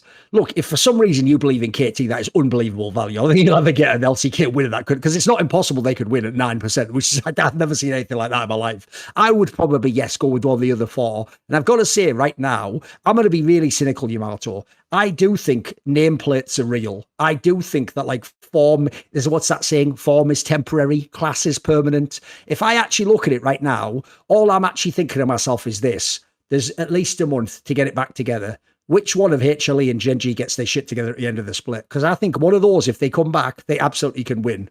So in a second, we'll have a conversation about Hanwha Life. I've got to say right now, I would just be cynical. Part of me still thinks Gen G can do it. I don't really believe in the DPlus one. I think that one's just cool for those players. I just hope they're good, and I hope they have a chance to go to Worlds. I'd like them to come as like a 3rd or 4th seed. I think they could mix it up and make the LCK really strong. Hanwha Life, obviously, we're going to talk about it in a minute. It's mainly the draft. What's the meta going to be? Like, they were, I told you, the people at the Taco won it. They were like considered the best drafting team in the world going into MSI. That's why it's logical they were able to win. Also, didn't they kind of win off drafting? If you look at the end of the fucking series against BLG, they sort of actually picked the shrewder draft. So part of me feels like either Gen G players come online and help Chovy and he wins, or it is the Hanwha Life one. So, but this is one of the rare times where I don't have the gut feeling for this one. I feel like every week I watch matches where I have to go, fuck, got to give it to you, KT. You did it. Shit, maybe actually Gen G is not that good. Oh wait, they're good again. So who does Yamato have winning LCK as of today? We're obviously going to do this again. Don't worry, in like 3 weeks or 2 weeks. So who wins today, Yamato? Damn, it's for me right now. I think it's between Gen G and T1. Listen, if you actually believe the T1 call and you make it now, I'll give you mad props if they win now. I just look at the same time. I just look at the HLE to me is just out of the equation. I think HLE's problems just run so deep where I have always had this concern the entire year where even when they were ramping up and playing at their best, I just thought to myself, one meta shift in the wrong direction. Yes. And this house of cards just falls apart. Yes. I think that it was a miracle job, like the fact that they made it work, where you have such specific players. The Light, very specific. Gumayushi, very specific. Zeka, Kanawi, very specific. Zeus, to me, best top player in the world. He's insane. He is absolutely insane. I don't even blame him for that game 3 against Gen G. He was great in that game. Yeah, he was unkillable. He's just been phenomenal through and through. Even in winter when they were like completely ass. Yes. He was doing well.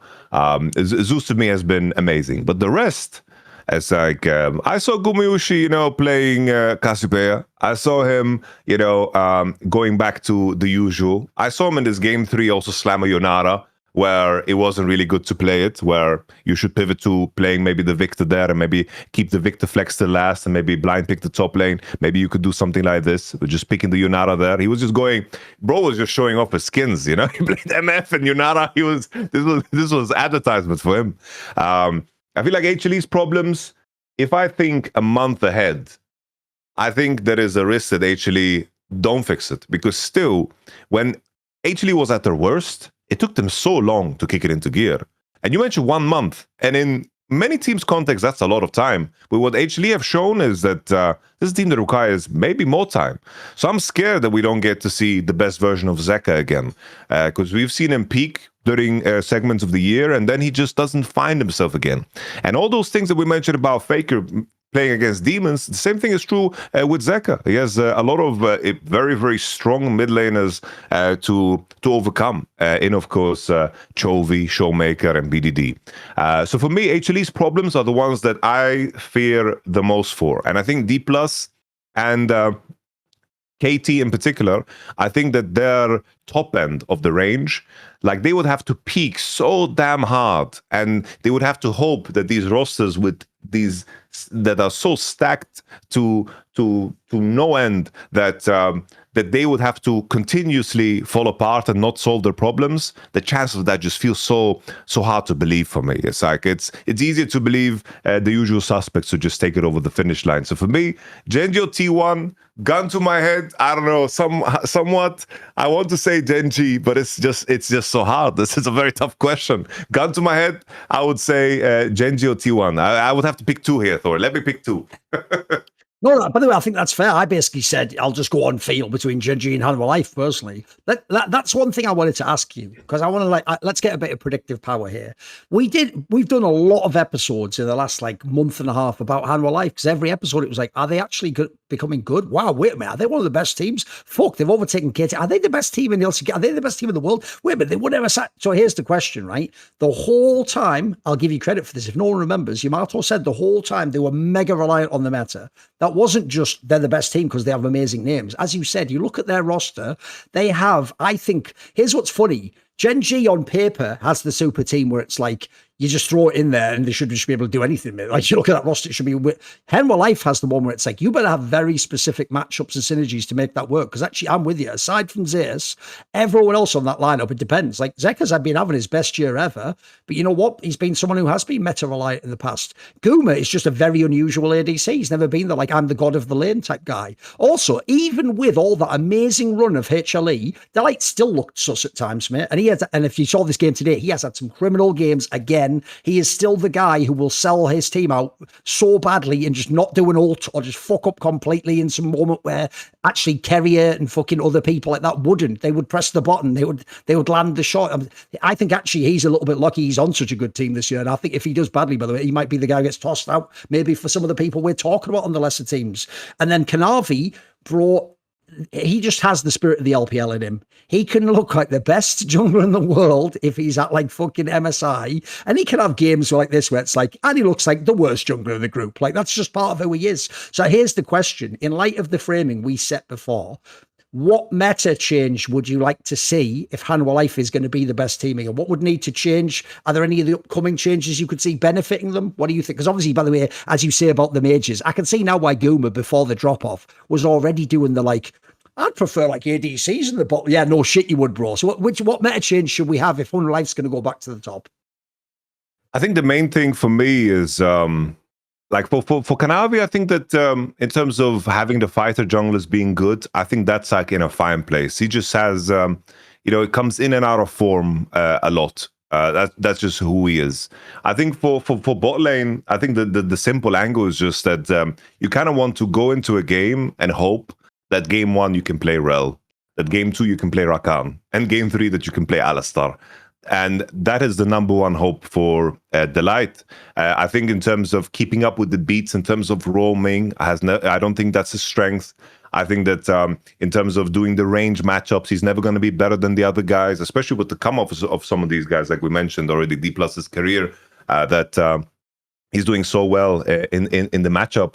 I think that on so many topics, Delight has to play catch-up, and I think with the rapid progression of everybody else, you just have to hope that it lands in a place where he is in game 1 on those champions that I mentioned. I think when it comes to, the best angle that they have, I think if mid lane is in a place where Zeka, I know everyone wants him to play the melee champions, and when he gets good angles for it, good. But I think that Zeka is at his best when he gets to play the champions over and over that are just focused on pushing and roaming to connect to Kanavi. I'm thinking of like Rise, for example. If they play, for example, they're in the game and they have a Nafiri Rise Rel as their core, and they can actually support Kanavi, because I don't know, Kanavi just seems to be. I wonder how he communicates. I'm really curious.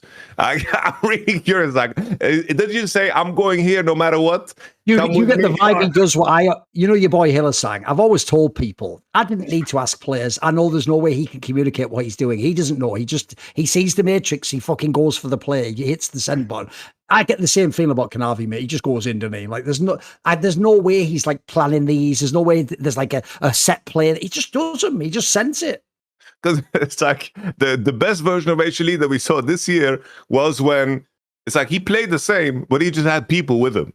So they just need to figure out to make sure to have people with them. And I think a melee support, and of course on top of that, a world where Gumayushi gets to play, whether it's his Zaya, he gets to play these isolated ADCs like Jhin, then I think it kind of works out. I think the main thing is it's like it relies heavily on form too, because it's not only the meta. I think individual form is also crucial because this playstyle, Kanavi can't go in and out of it. Like, he just simply can't. We've never seen him do it.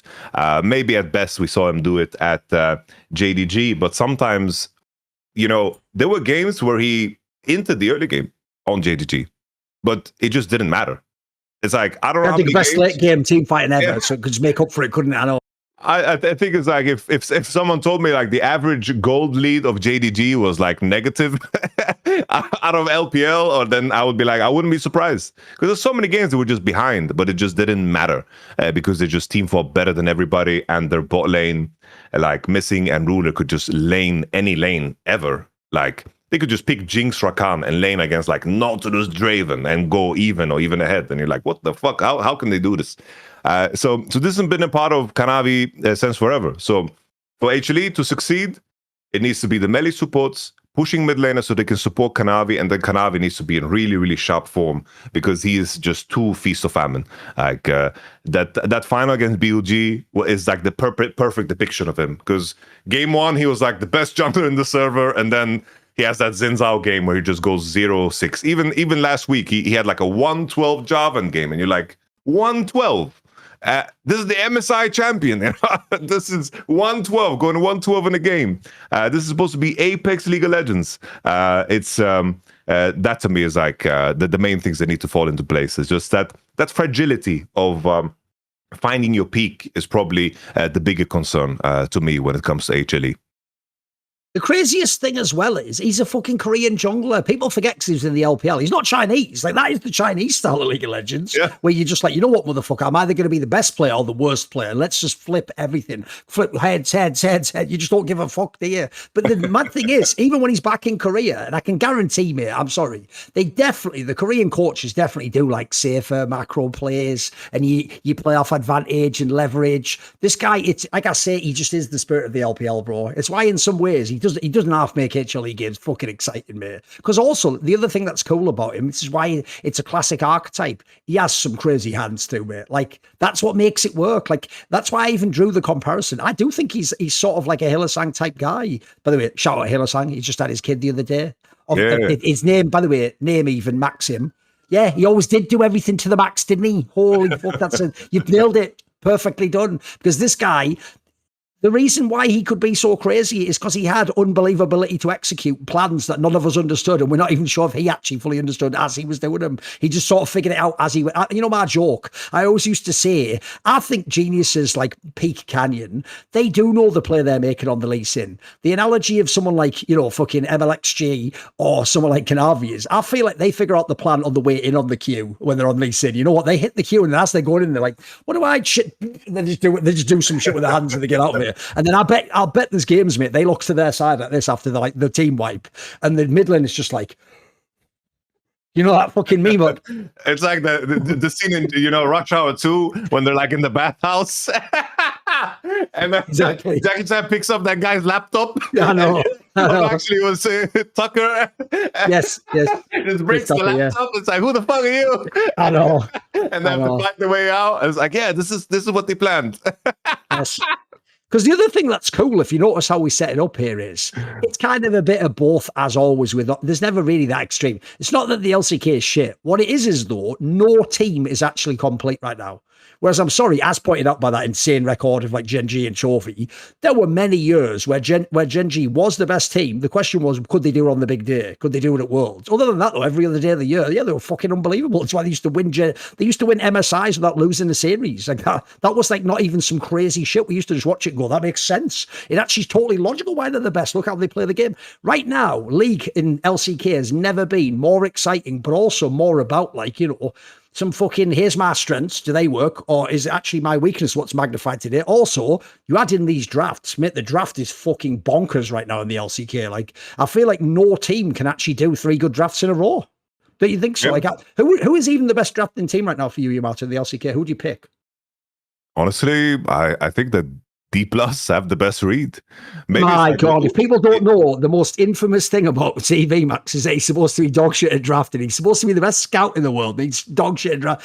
I can't lie though. He's cooked, mate. He's had some crazy comps. Like, it could be one of those things where it's just like winner's bias, but in terms of being able to play, like the widespread of being able to play the things that are important, because like every team is like, oh, this team can't play Camille, this team can't play Castiobot, this team can't play Syndra in both lanes. It's like the spread is just so nice, especially with ShowMaker. It's like when I think of his best champions in his lifetime, it's like they're in the meta right now. Yes.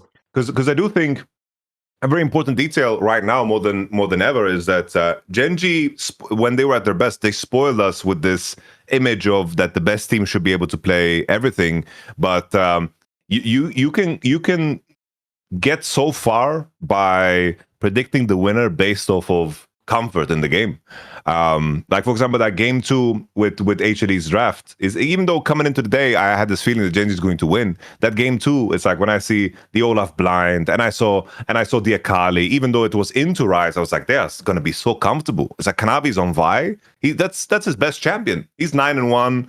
No matter how bad Kanavi's going to play on like in a best of 3 series, the Vi game is going to be good most of the time. So it's like leaning into comfort and recognizing where players perform good on, of course, the champions that they do good on, like historically. I think you go so far with that. And I think in terms of drafts being good, I think they just have such a good spread of playing the strongest champions in the game right now.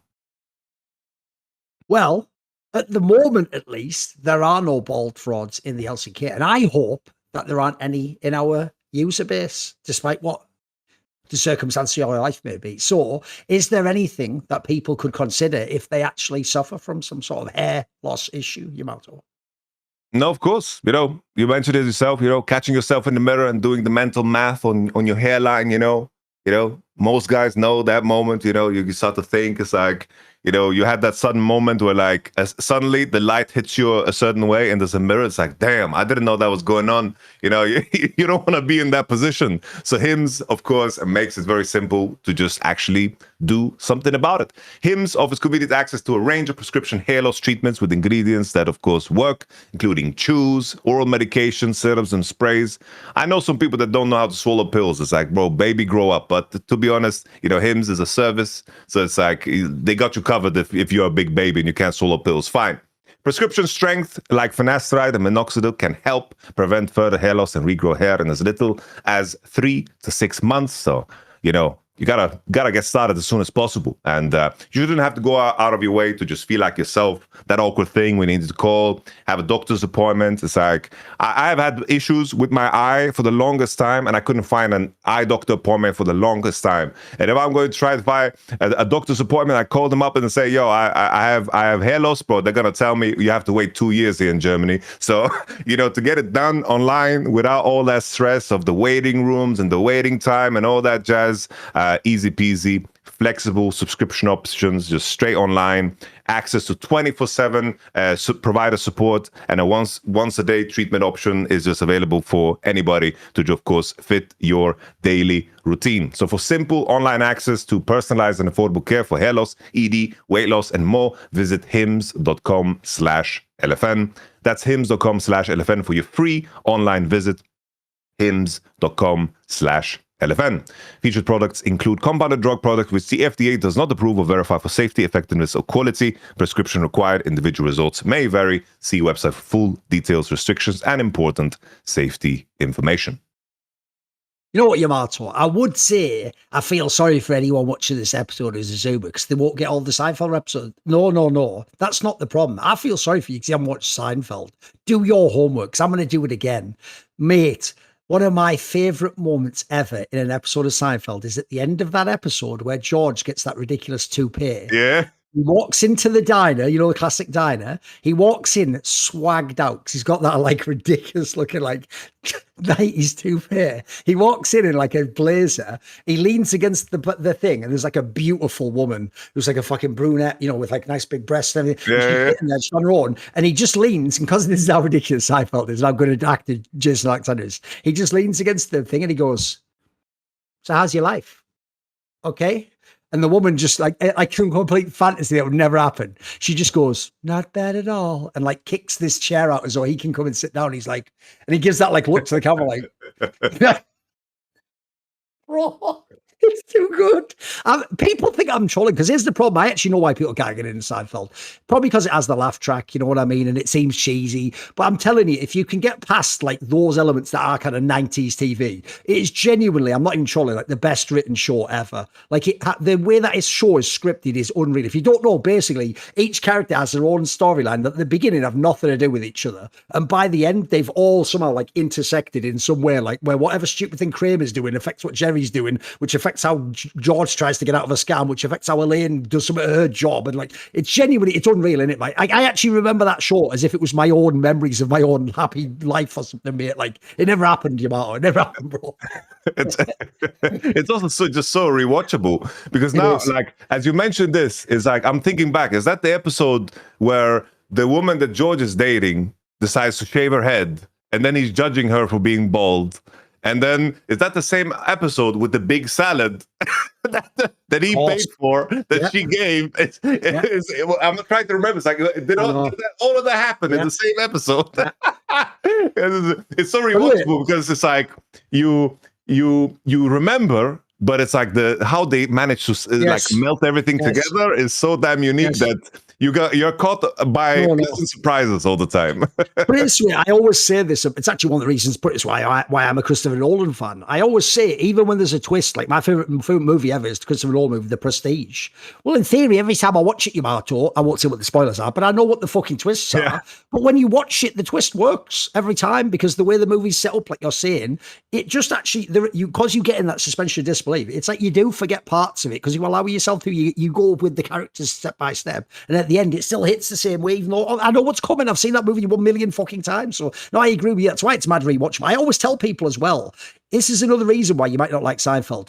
Don't download season 1 or watch the pilot. Those are the worst ones. Literally pick a random one in the latter 3 seasons because it doesn't matter, by the way. There's no coherent, there is sort of, but it's not like an episode. It's one where each episode's its own show. Just pick up, I'd even go and do one of those things. You know where you go like rank lists of best episode, look up the best episode and watch that one. And then if you don't like it, don't worry about it. Look, you won't know all the references we're making, but also, by the way, anyone who likes that show, it's like the fucking Bible, but it's got every reference ever in. Like, we all know every episode, all the crazy shit before, and we've also answered many Q&As to do with that. There'll be a Q&A at the end of this episode. People maybe ask us our most unusual or our fucking personal favourite episode. Just ask something like that. Maybe we'll answer it. Right, let's move on.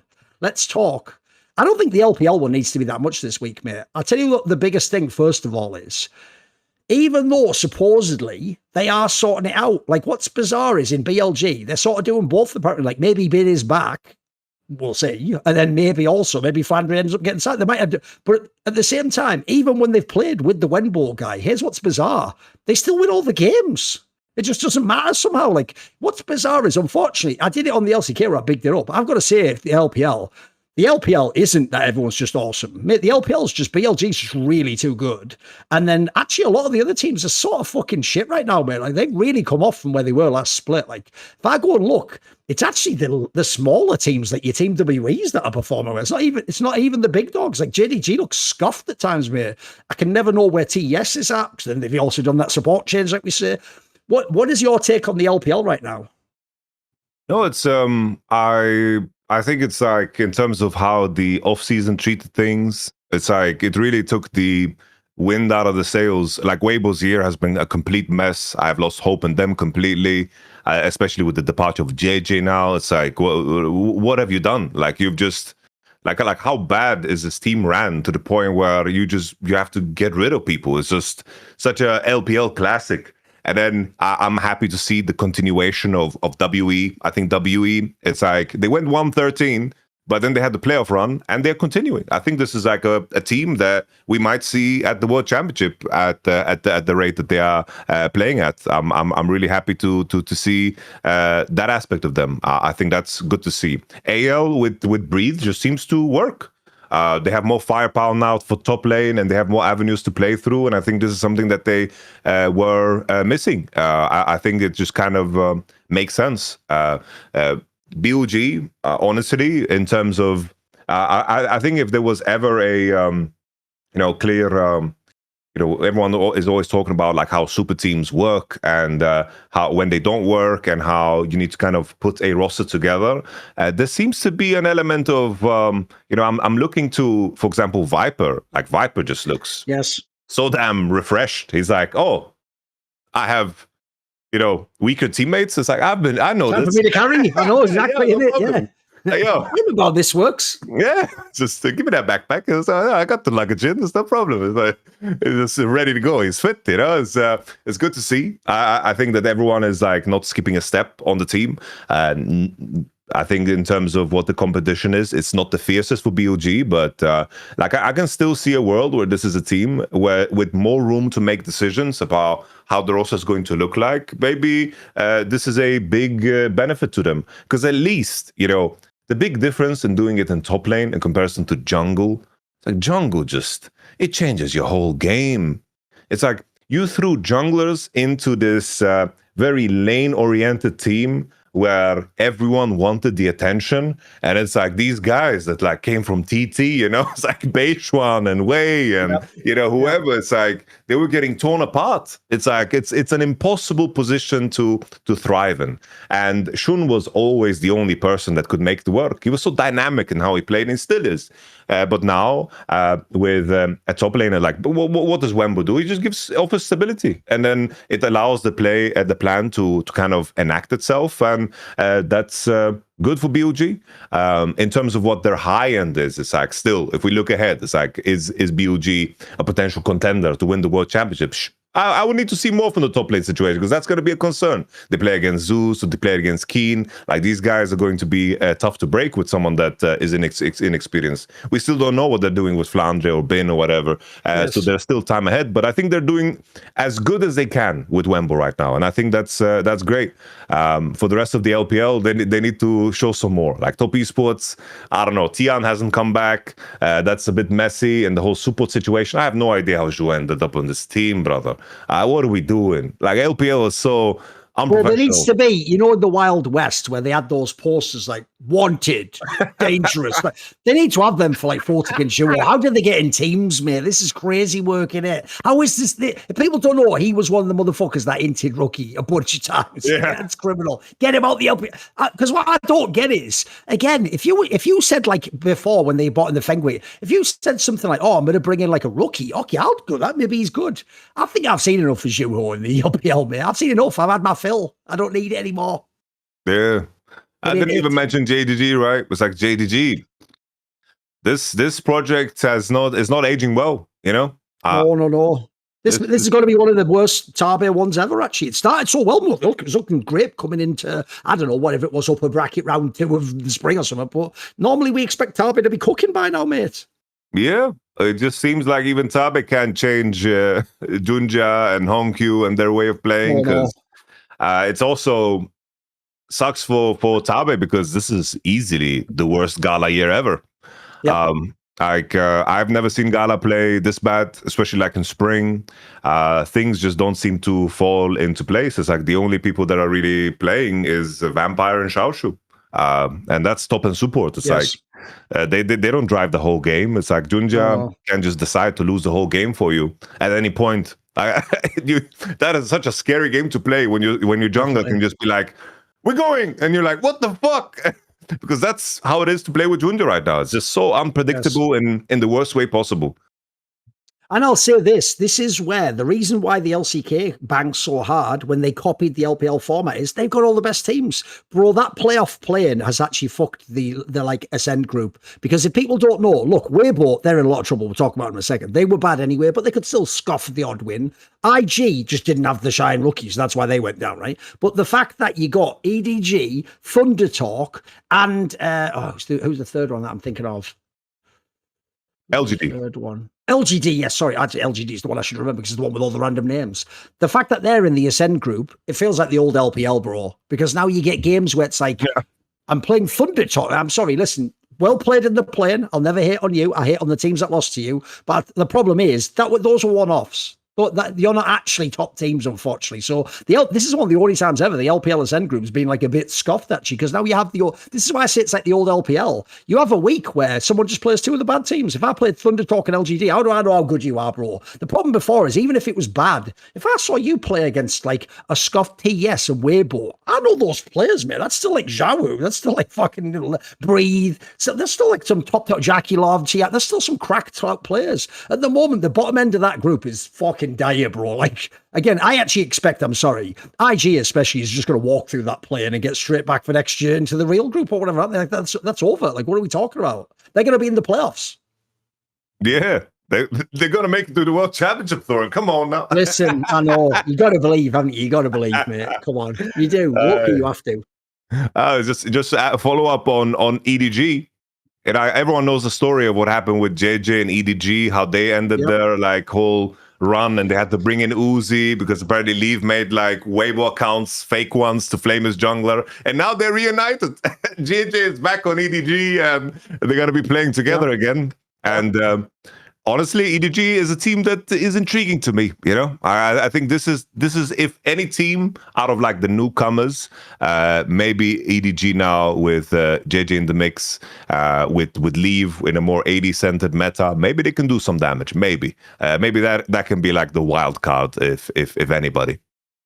I know what you mean, because actually I do feel like JJ is the forgotten jungler of the LPL, because he wasn't for enough years on a team that was consistently making all the finals and winning. He actually hasn't got that many championships compared to a lot of people. But if you look, here's the thing. Even when, for example, like he's been in the scuffed IG, he's been all over the fucking world at this point in time.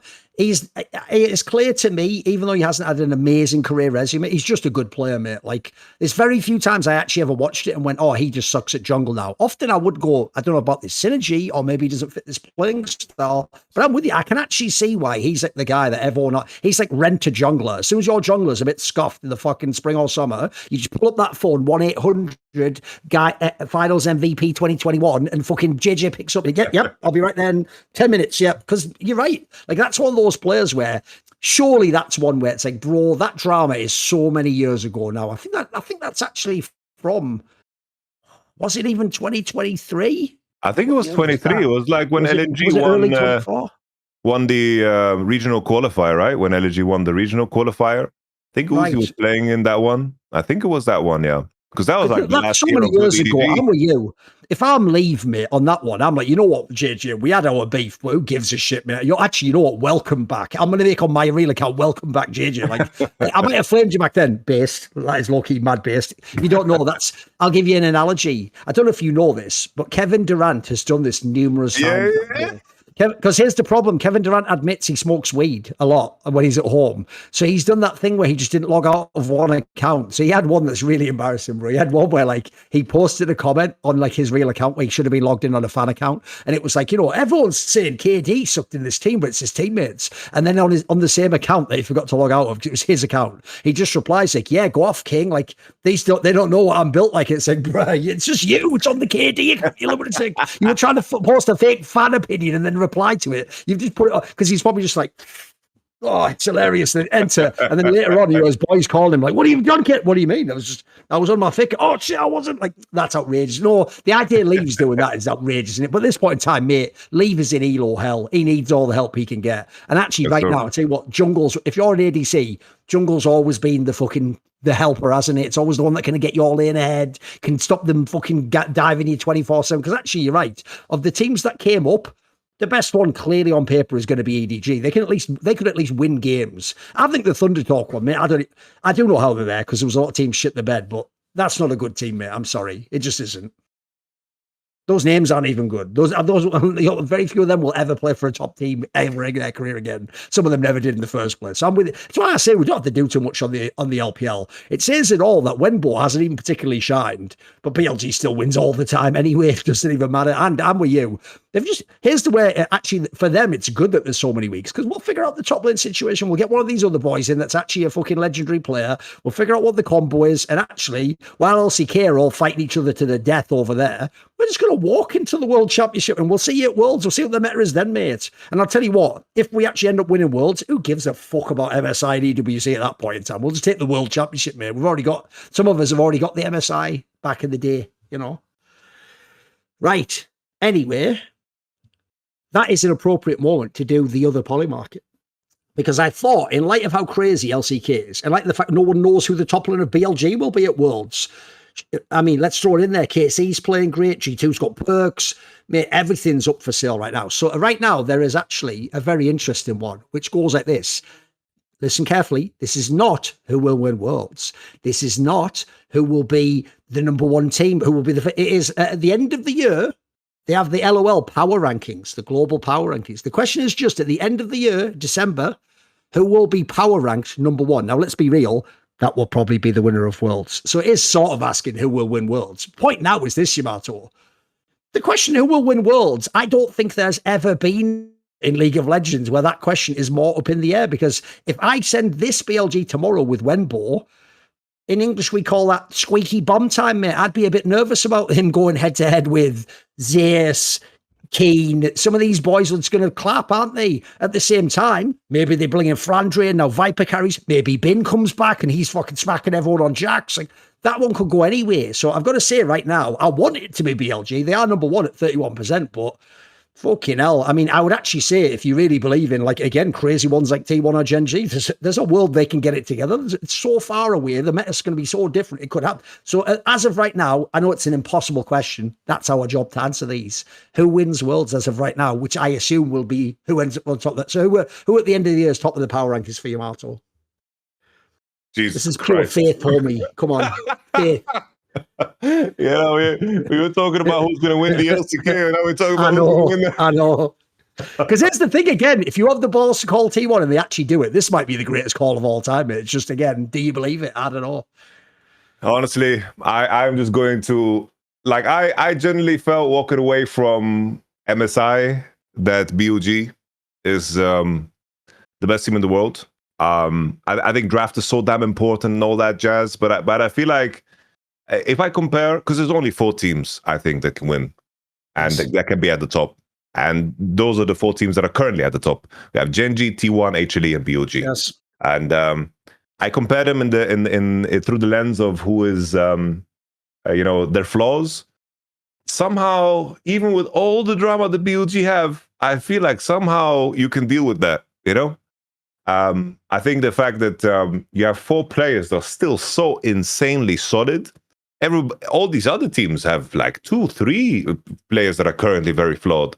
So off of that, this year, I am just a strong believer in BLG. I'm a strong believer in Knight, Viper, Shun and On, to me, best jungle super duo.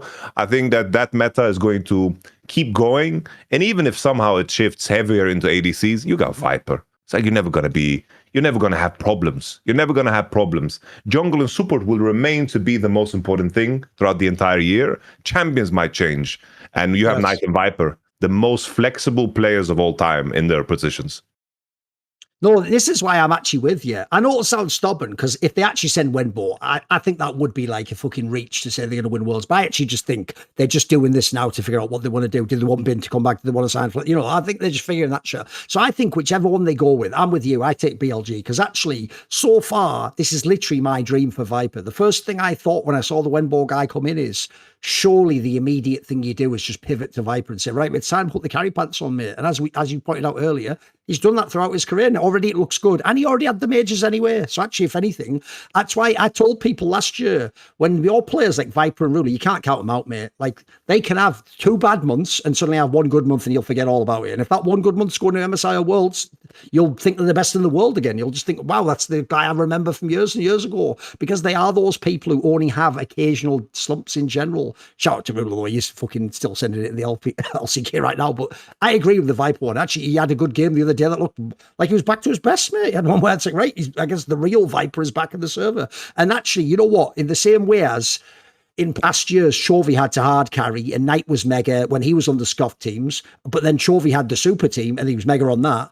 Bro, this is Knight's year. Like, I know he didn't get to win MSI, but I think he was unbelievable at that one. And he just smurfs he is actually having one of the best mid lane years I've ever seen. It's why there was a Hot Take Point Mid League episode where Kira, who's obviously a big LPL fan, said this might actually be like the biggest mid lane year ever, but just because he hasn't won everything, no one's going to credit it, and because he's Chinese, no one's going to think it was up there with Faker and Chovy and ShowMaker and whoever you want to be the greatest year in the past for mid lane. Because I can't argue against him. You just look game to game only at mid lane. Light is unfucking believable, and as you say, he always in his whole career had a crazy champion pool. I actually think low-key he's another person like CV Max. They did him a favor, make him fearless. He was the guy who would just sometimes play like 2 games of Azir or Orianna in a series where it's like, bro, you have like 9 other champs you play.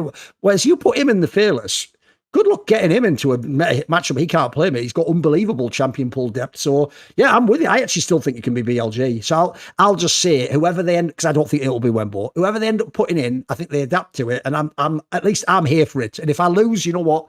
I prefer to go out on my shield, mate. And I think this is Knight's year. I think this is the one where he gets it. And I've always said this. It's never happened so far. one thing, we've had LPL teams that have won Worlds. They all had a Korean mid laner, usually a legendary Korean mid laner.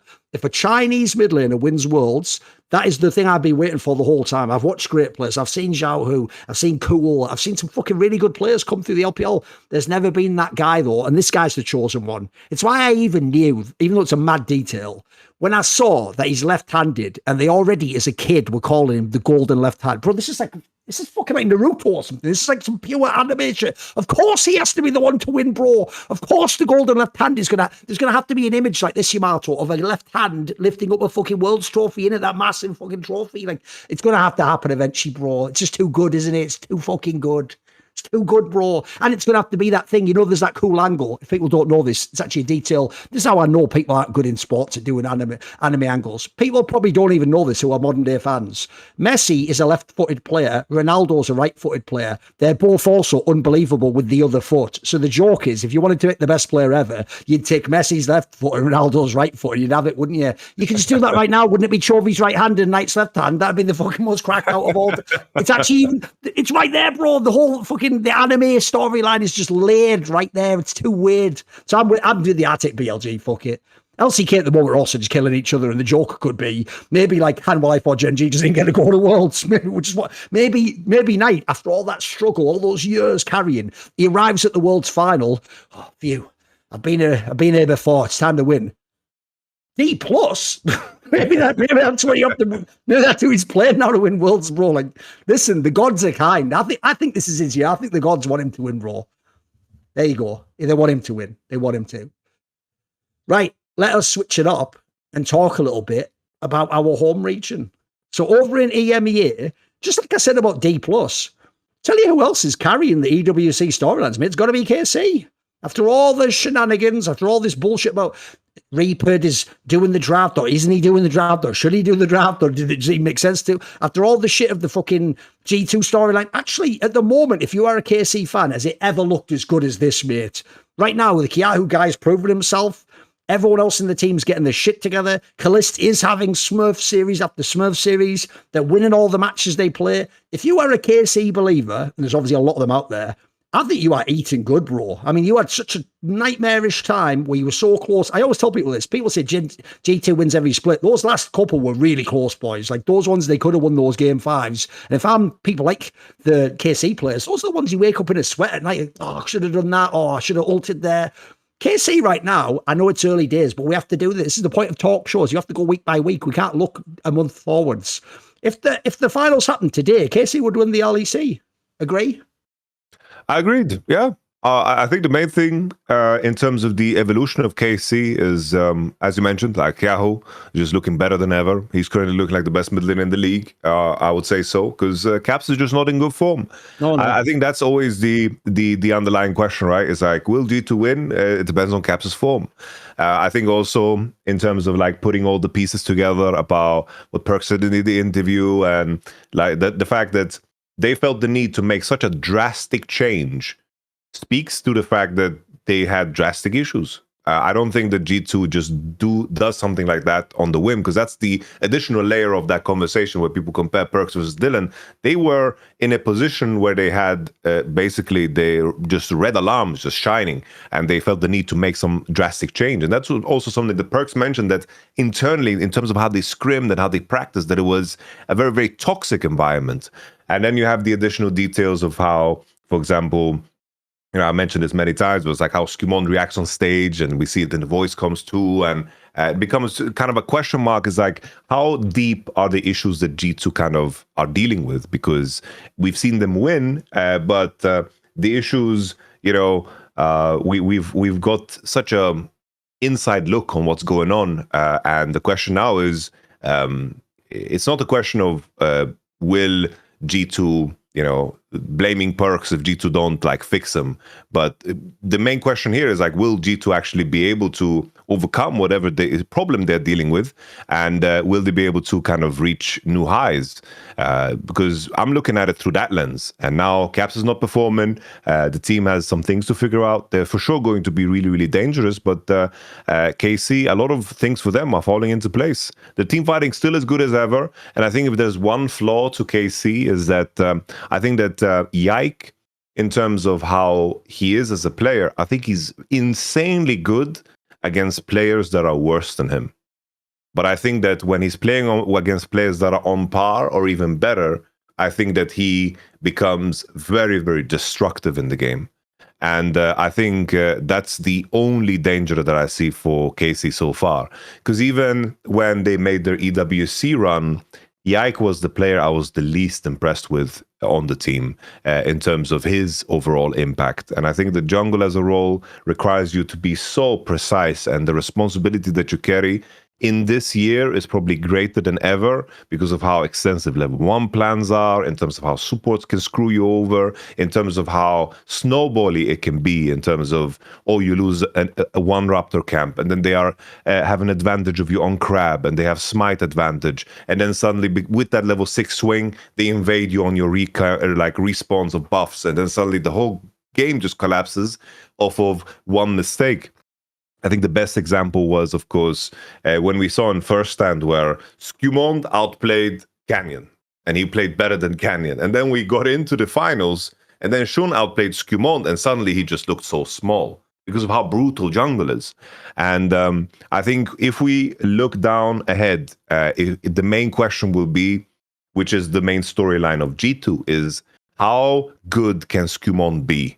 Because they have built this team kind of in many ways around him rather than Caps, where he was at the forefront of their victories outside of Caps, like insane clutch moments. But he was the core idea where Caps in a final says, you know what, I'm picking Annie, and you are going to be the one who carries the goddamn torch here.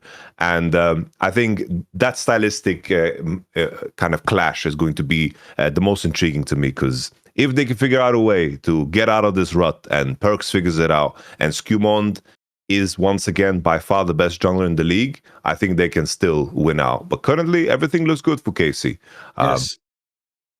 It looks like they're going to have a perfect split. Who's going to stop him? I think there's going to be a perfect split for them. No, here's the thing as well. People have to forget, in LEC, it was international play they scoffed before EWC, like MSI player.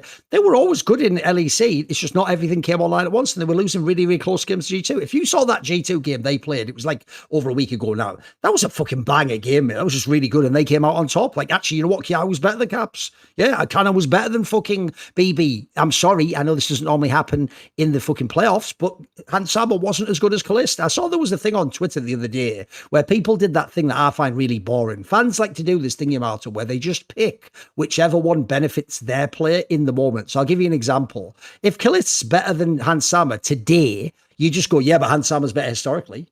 And then if Kalist had like an amazing split behind Hansama beats him, you go, what about today? And you just pick whichever one you want to suit your player. So I saw there was some French guy who got wrecked, even though he's talking about 2 French players here, because he dared to suggest that like the biggest talent in the LEC is like Kalist and then Skumond second. And everyone's like, hey, but look at all Skumond's titles and look at all. And so he means right now though, bro, if you're watching the games right now, I get what he means. This is actually a little slump for Skumond. In fact, I want to touch on this because I agree, by the way, Casey's looking mega enough. But the funny thing is, the biggest weakness probably still Yike. And if Skumond gets his shit together, that's the way back in if you're G2, isn't it? Because if we talk about G2, let's run down this a second. And I know we've done this many splits. They've had a lot of splits that they started dodgy. But here's the difference. They didn't used to join us, bro. They were on the train of, who gives a shit about the first few weeks? You know what? We came back for international. We're still going to be there. Mate, this is what's worrying me. It's what's coming out of the G2 camp. Because that mixed with the performances is crazy. Like, first of all, I'm sorry, Broken Blade got his head cracked in that fucking Canna series. And right now, what was that comment he was making? Oh, I think that the calendar's just too many tournaments and we're all burned out, right? We can get to that in a second. I've got a whole theory on that because I've always had a theory about LCK team houses compared to Counter-Strike Circuit, where you go home and you get the sort of breather and you get to revitalize yourself. Then the aforementioned Skumond, after that dodgy ass series, it was the SK one, where if people don't know, I called this like a few weeks ago. This is a new SK, mate. This isn't the one with leader anymore. Like, this SK could have beaten G2 in that series. They were really good. G2 looked vulnerable, and they just got it over the line with veteran players. Like, if I'm watching Skumond there, mate, Skumond, even on the player cams, looks in bad shape. And supposedly, I think someone said on Kadrill's stream, he said he's really tired. So it sounds like, by the way, think about what they're communicating. Not only have they done this massive coaching gamble, to me, that gamble's twofold. Yes, it's the idea of the romance of Perks. No, it's also, that says to me, me this, Yamato, that they didn't think Dylan Falco's system was going to get him out of the ditch. Like, whatever was wrong, however, I imagine Dylan's a really, studious, systematic guy. I think they just thought that ain't going to do it this time, mate. Like, that isn't what we're feeling right now. Caps himself, he's had some fucking dodgy ass games. He got gapped by KIA at times in that game. You would have never believed game pits off. That was Cap. That was Craps. That was the old fucking meme from back in the day. It's one of the worst series he's played in a while. So if I'm looking at it, and more importantly, listening to what's coming out of their camp, it's almost implied in their camp, like, we're burned out as a team. We're overworked. Like, things are going to shit. And I'm sorry, that implies to me, with the perks thing, that includes scrims. That includes, like, not officials. It's not just that you lost a big game to KC. You're allowed to do that, aren't you? They're actually having one of the better splits I've seen in many years, especially for not all super famous names. So what do you think on the G2 angle? Like, are they in trouble? I feel like they are in trouble because they have said that they are. Honestly, like, if it wasn't for any of the interviews, I wouldn't care. I honestly wouldn't care. I would just say they're gonna get their shit together. That's what we praise them for, Like, we go off of what we see, and if a team can just clutch it out and make it all the way, and they have that magic behind them, and you're winning, you figure that everything is going just right. But it doesn't seem to be the case, and I think that's the main cause for concern.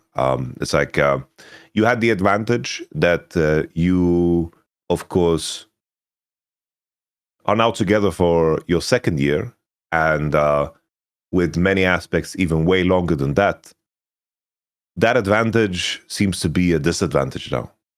And KC is working together now for the first year, and I do think that you need some luck along the way. You need to kind of do all that work, and you need kind of the pressure valve to be like, ooh, this is like rewarding. Because that EWC run was very important to reinforce all the things that they were doing, because I've seen teams where you reach that high and then you lose a game 5, and then it can drain you completely because you have to start over again. And then you have something linger in the back of your mind. It's like, is it worth it? It's like, are we good enough? And those thoughts can easily plague you.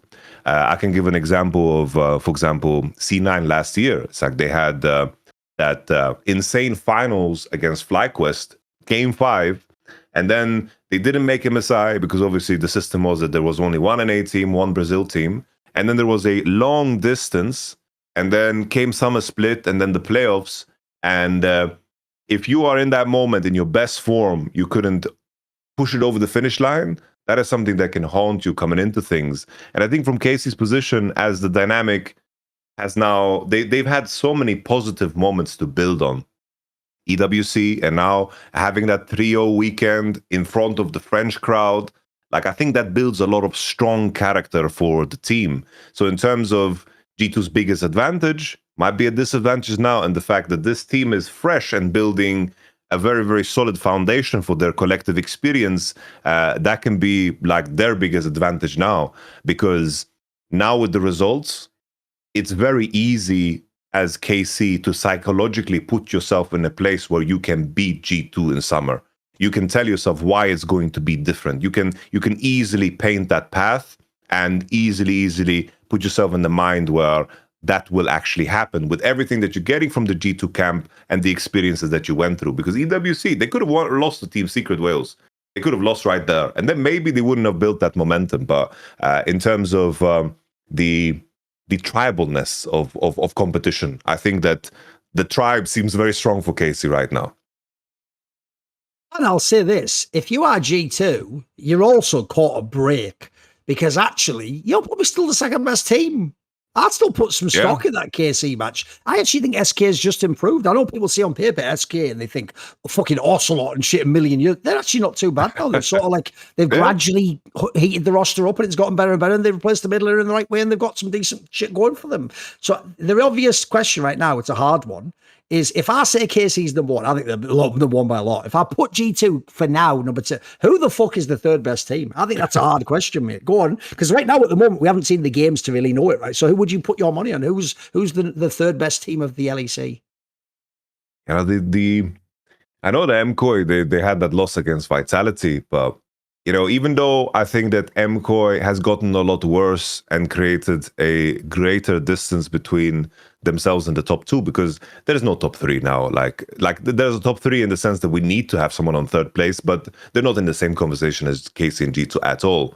I still think MKOI, regardless of that loss against Vitality, I think against the field, I think it's hard to, it's easy to be down on them, because there were times where I thought that they could be better than KC. There were times where I thought they could even beat G2 with what they were offering. But I will not think about that any longer, and I will never even speculate that no matter how good they are in a regular split.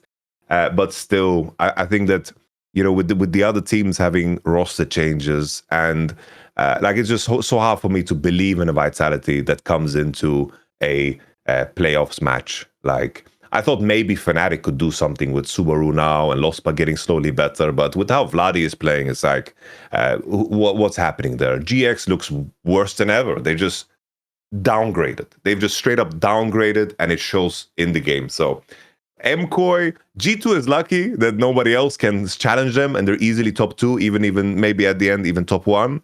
But MKOI is even luckier, because everyone below them, I don't think they're good enough to challenge them. Maybe they lose a best of 3 or 2, and MKOI's position is very awkward, because it's not something we talked about, but the fact that the Roadshow, for the first time ever, they decided to take a risk, which always felt like a little bit of bullshit, because we had the usual suspects, because obviously Riot, for those who don't know, they always planned like these road shows with MKOI and KC. They always did them in the regular season, which kind of felt, you know, it felt cool, but it wasn't cool enough because we didn't get it on a final or a playoff match, where if we had the KC G2 best of 5 in front of the KC crowd, it would have been amazing. But it's impossible to plan logistically, because it comes at a great risk.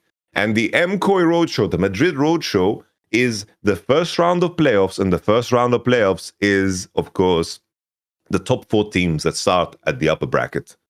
And MKOI right now, with their scoreline, if they lose one and suddenly 5 and 4, then it looks, you know, there's a big chance they don't make their own roadshow, which would be the most just bizarre thing ever. No, the craziest thing is, like, if you're MKOI, like, mate, you pulled that one against Shifters out of the fire. You were for the taking in that one as well. So I'm with you. If anything, they are just lucky, a bit like G2 themselves, that there's just not a lot of people nipping at your heels. Like, at the moment, there is no middle of the table. That's just almost everyone. Like, the middle of the table is just, let's see what we, because I'm with you. You can make cases for all these other teams. Like, actually, I do like the support change in Shifters. You know what? When I look at Fnatic, I sort of go, okay, look, I don't know how long Vladdy's going to stick around. It seems like maybe his head's not in the game, but actually, the first game the Saboro guy played, he looked fucking good, mate. It looked like the usual. This is why people import players that look scuffed in the LPL and the LCK, because sometimes they're Smurfs in the West. That's a real thing. So I think you look at the league, GX, by the way, this is a perfect example where on paper, the names are upgraded. That was a downgrade on both positions. It was. Lot was actually coming into his own. He gradually improved over the years. And I'm sorry, you actually go and look. People know I've had personal issues with Noah. That was a good bot lane, though. That bot lane worked together. Like, this is one where it's like your brain just told you, but Oscaridin went to Worlds and beat Canna. Hey, but remember, Flackhead is a champion from G2. That's like, that narrative doesn't work anymore, mate. He's not a hard carry, though, is he? Like, that's what I'm saying about Noah. Right here. It is. It's like some Weibo gaming shit where it's like all the names make sense, but not right now and not together and not in this team. You know, it's like you took all the wrong pieces. This is like you took Ringo Starr from the Beatles and then some fucking guy from Rolling Stones out there, and in the end it's like got all these players. Yeah, but where's Mick Jagger? Where's fucking John Lennon? Like, where's the guy going to carry? Because I've got to say, yeah, if I'm looking at some of these teams, it's like who's going to fucking carry? Who's the actual boss driver, as Charles Barkley says? So I'm with you. Like, if I'm MKOI, man alive, you have picked the best time ever to have still a scuffed roster, but you're probably going to get to be third. I'm with you, though. It would be mega embarrassing if they don't get to go their own road show. Like, because I assume here, you know what? I know about the industry, Yamato, so I'm just going to go ahead and make a prediction of, like, remember that TL Super team where they had the $2 million Bjergsen and the $7 million roster, and they had all these massive names, and famously it was a massive egg on Steve Arhanset's face because supposedly he'd already sold all the fucking deliverables for like Worlds or something crazy and they never got there. Shit. And so I'm going to go ahead and predict that even if they don't qualify Yamato, they'll have to go to that homestand and probably do all like fan signing and be there just as like, maybe even play like a show match or something, because how could you not? There's no way you build that whole thing and spend like $1 million or something and then just have them at home like, hey, I'm watching on Twitch TV. You're going to go, you'll probably have to go anyway for the sake of it, right? I mean, every fan's going to want to meet El Yoya and they're going to want to get a picture with Alvaro and whatever else and meet Melzet and hear what he said. So I'm with you. The biggest thing on their faith would be somehow if they just lose, because let's be real, as I say about the mid-table, it's not that I think these teams should be better than you, but Man Alive is dangerous every week. Like, you get the wrong meta against Na'Vi, they could get you. You get, as we said, but maybe some of your GX isn't that good. Maybe Fnac's a bit scuffed, but you know what? Maybe they can fluke a 3-game series, because at the moment, that's another thing about MCOY, that I guarantee they're going to play a lot of game 3s. This is a team that it's going to be hard for them to win 2 games in a row against a lot of teams in the league, bro.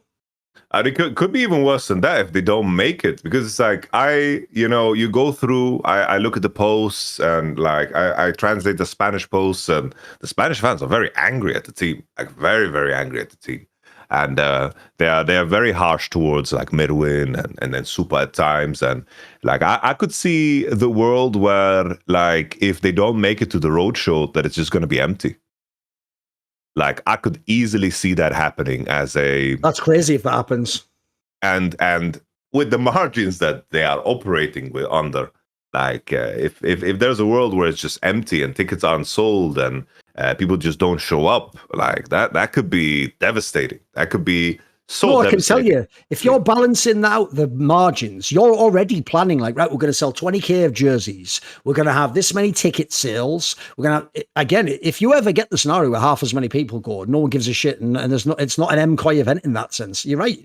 That could actually, for real, like, that might be next year. You don't have a roadshow. The higher ups just go, the margins don't make sense. I'm sorry, we can't do this. And then it's just KC roadshows, or maybe a G2 does one finally and they get the chance to do it. Because I'm with you. You could actually argue this one split, the future of MCOY, the org maybe relies on this and revolves around it. Because remember, they've already made the promise, and you're right about the fans. I'll give one piece of credit to KC and MCOY fans. I think they are horrible to other people on the internet. But you know what? Fair enough. They don't just lie and say their own players are awesome, though. They remind me of like Manchester United fans. They go harsh as fuck on their own players if the players are bad, mate. They do think that the team should win. And if you see a player who does badly, certainly it's a little bit more if you're not the Spanish or the French players. So there's a bit of that. But even so, they go hard as fuck on them too. Like, I can tell you right now, Merwin and Super are as Spanish as they come, and they're getting some fucking work on Twitter too, mate. Like, there's people want these guys fucking kicked out of the league, like, and put in prison or something. It's outrageous, isn't it? So there's some massive pressure on these guys. And also, if you are Melzet and Jojo, you better cook these next few weeks, mate. You better go actually crazy and play out your minds, because you're right. Like,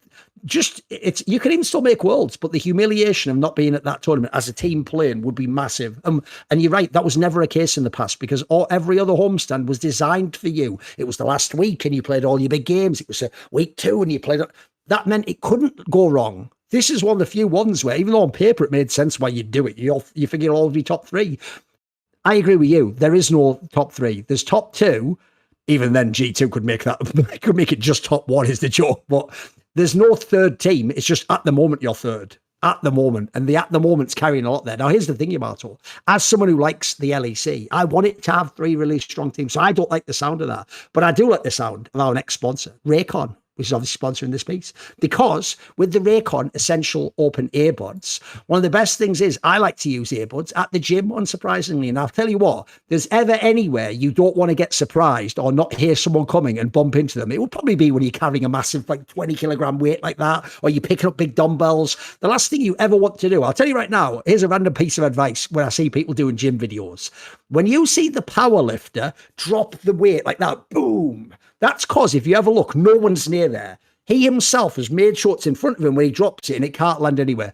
I've seen so many people at the gym, bro, drop those big dumbbells at the end of like a set like that and let it, because you know the floor's all squishy and bouncy, and bounce and roll. Mate, if one of them ever rolls over your toes, you are cooked. If that's like a fucking 10 kilogram weight, you're going to be, I know it doesn't look much, but that will hurt. And if that ever like, not, if I mean, if you've ever been to the gym, you've had this. If you ever even have it roll into your shin, that hurts. That is actually bad. So if there's anywhere I want to put on the active, the open aspect where it just sits outside your earbud and I can still hear sound as well as all the music. That's perfect, mate. There's no way I'm going, you know, never gonna give you up, never gonna. Oh, sorry, I just bumped into you there. Oh, shit. Oh.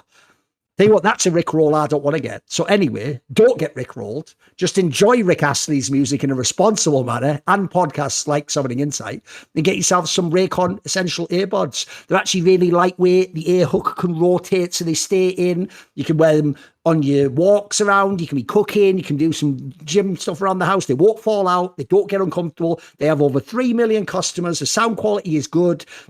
There's plenty of expensive brands that actually they're comparable to. And if you don't like them, you know what? 30-day guarantee. So why not get yourself some of these wonderful earbuds? They are the perfect back-to-school companion. Obviously, the kids will be going back soon.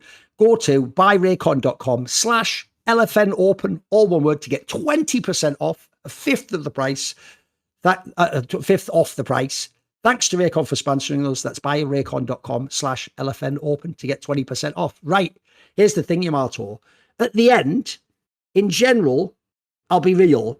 I'm back to not really giving that much of a fuck about LCS, bro. Like, the real problem at the moment is the best player in the league doesn't give a fuck. He's just chilling in fucking Poland watching the games, and they're still winning some of them. So I'm sorry, until Inspired comes back, I can't really know what the LCS is right now. Like, Cloud9's got the new roster, and you know what? Team Liquid looks fucking good. There's that.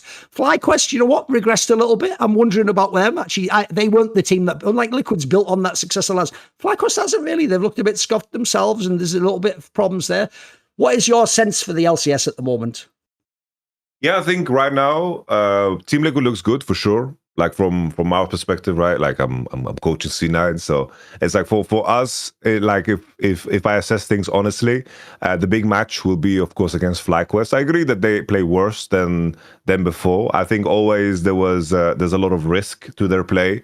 They kind of like they remind me of a DPlus at infancy stage. You know, if I think of back to the DPlus when this roster was kind of formed with Siu and Lucid in the beginning of that, in terms of like, oh, they have some, you know, moments that look very good and they have like the highlight reel, but in terms of the foundation of the team, there is a clear lack of consistency there.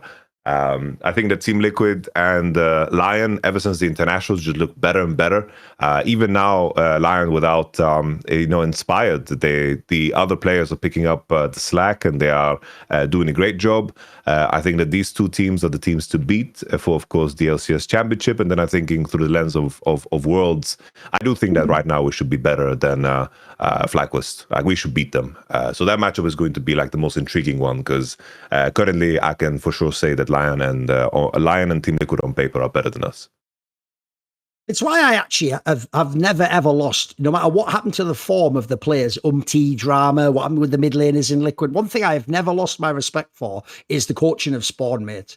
You just give this guy time. Give him time. And has it ever really failed? Sure, he's always been relevant. He's always got you to the big international. I think he's just done another wonderful job. And he didn't start with the best roster. He started with an interesting roster, but you could see he's going to have to connect some pieces together. How would Quid play in this team? That wasn't really his sort of a team. Jose Diodo has been one of those guys who shot on the lesser teams. Like, almost everything's coming together for this team. Like, I'm with you. The most interesting thing is when Inspired finally comes back, the hope is Cloud9's roster's ready. Team Liquid's ready, bro. They're ready right now. Like, I'd love to see that matchup tomorrow if I could, but obviously you're probably have to wait for the playoffs to see the one that really matters. But all of a sudden, it's not a one-team region anymore. That shit's gone. Obviously, Lions' performance internationally too even gives you a hope. Maybe there's even a ceiling of the old FlyQuest of when people thought they can go head-to-head with the international teams and you can beat the European teams. So I actually think the LCS, for all the drama of the viewership and the changing of the branding, I don't think it's ever been as strong as it is now. Isn't this like the best it's been for like 3 years or something, bro? Like, it looks like it's back in, the LCS is back.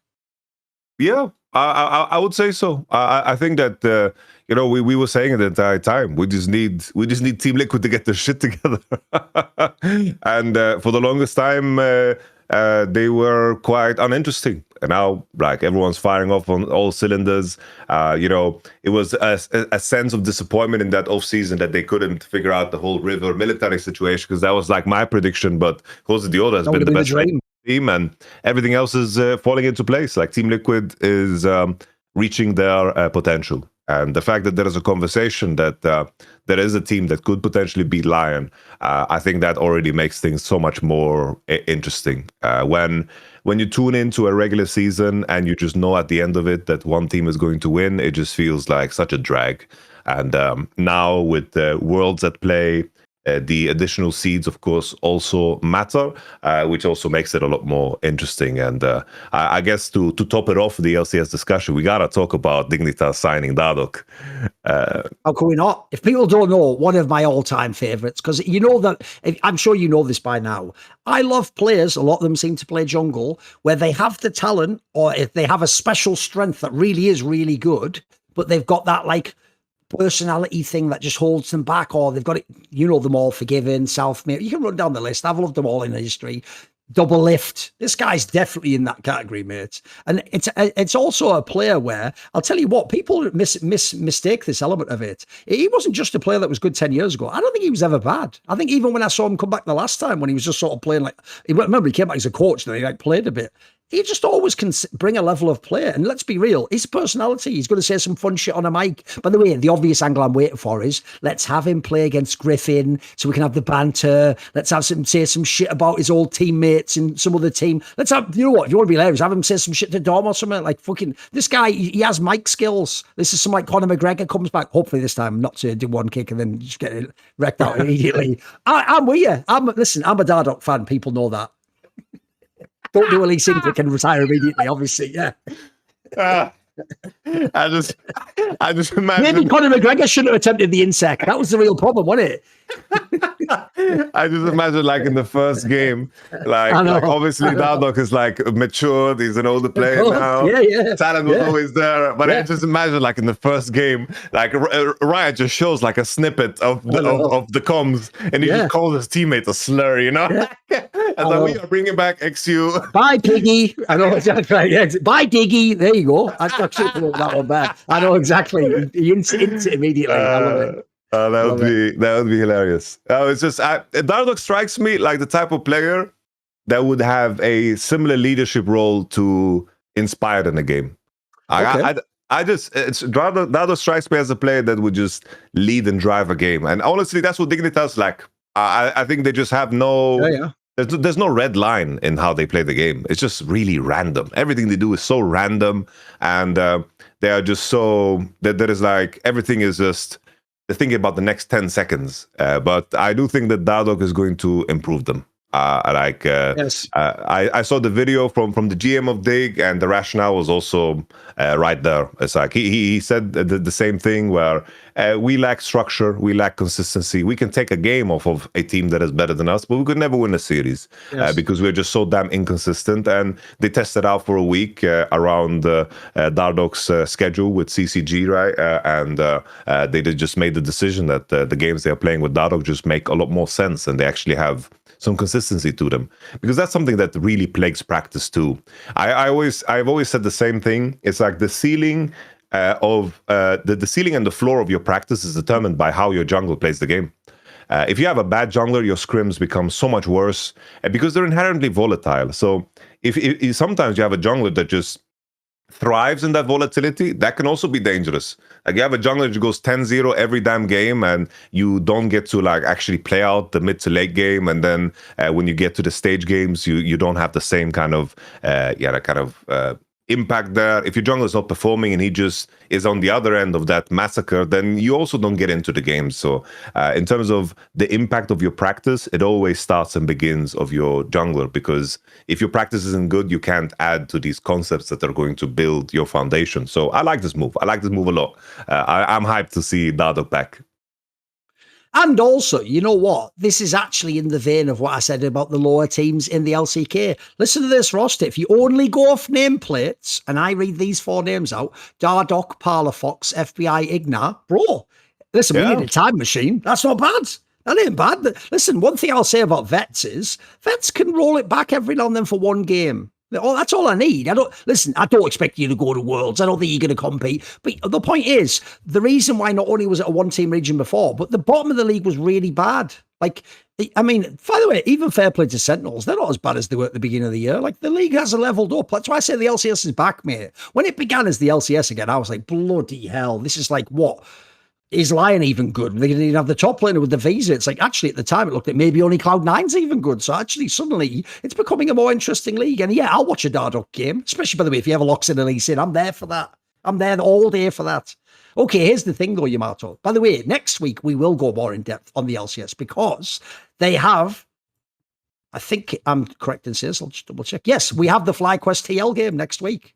It's on Monday. In a week, in however many days, on the 10th of August. And that'll be an interesting game because that is two teams that I want to see compete and potentially be one of the ones that can get a world spot. But at the end of the show now, I will say, obviously, there's Last Free Nation Premium, isn't there? And by the way, thank you to everyone who has not only signed up to Last Free Nation Premium, but more importantly, has actually picked Summoning Insight. If you don't know, when you sign up, as well as getting all the shows on Summoning on LFN ad-free on your podcast platforms, and all the extra things, the 5th player for 4-player show, you get Q&A sections for different shows, Shut Up and Scale, etc. On some shows, you get to ask a topic. By the way, if you'd signed up for Premium, no one's actually submitted a topic of Summoning Insight. We would have done a topic on this episode with your name on it. At the moment, by the way, no one's done it. So if there's only one and you don't ask a stupid topic, you will be on the next episode of Summoning Insight with whatever topic you think is interesting. Maybe it's the Broken Blade burnout thing. Maybe you wanted to talk about that Navi the Rock thing of how to do simulation. Point is, we can do that in the future. Then obviously it costs $9 a month, but you can sign up for the whole year for $90, which is about $7.50 a month. It has I think a 7-day money back guarantee. Let me just double check that. Does it have that? Yes, 7-day money-back guarantee. So go to lastfreenation.com, sign up, pick Summoning Insight if that's your favourite show. Pick whatever your favourite show is. But obviously, if you want to help your Yamato, pick Summoning Insight and then he will get more of a percentage of that. And also, we want to do topics and we will do Q&A. And I can tell you, this is going to be the end of this episode. Shout out to everyone who watched. But we'll actually now go offline and record a little 15, 20-minute Q&A section that will be exclusively behind that paywall. Go to the Discord if you've signed up to find where you submit the topics, the questions, all the hot takes for other shows, etc. And we will answer a bunch of real life and league and esports related questions there. See you on the next episode of Summoning Insight.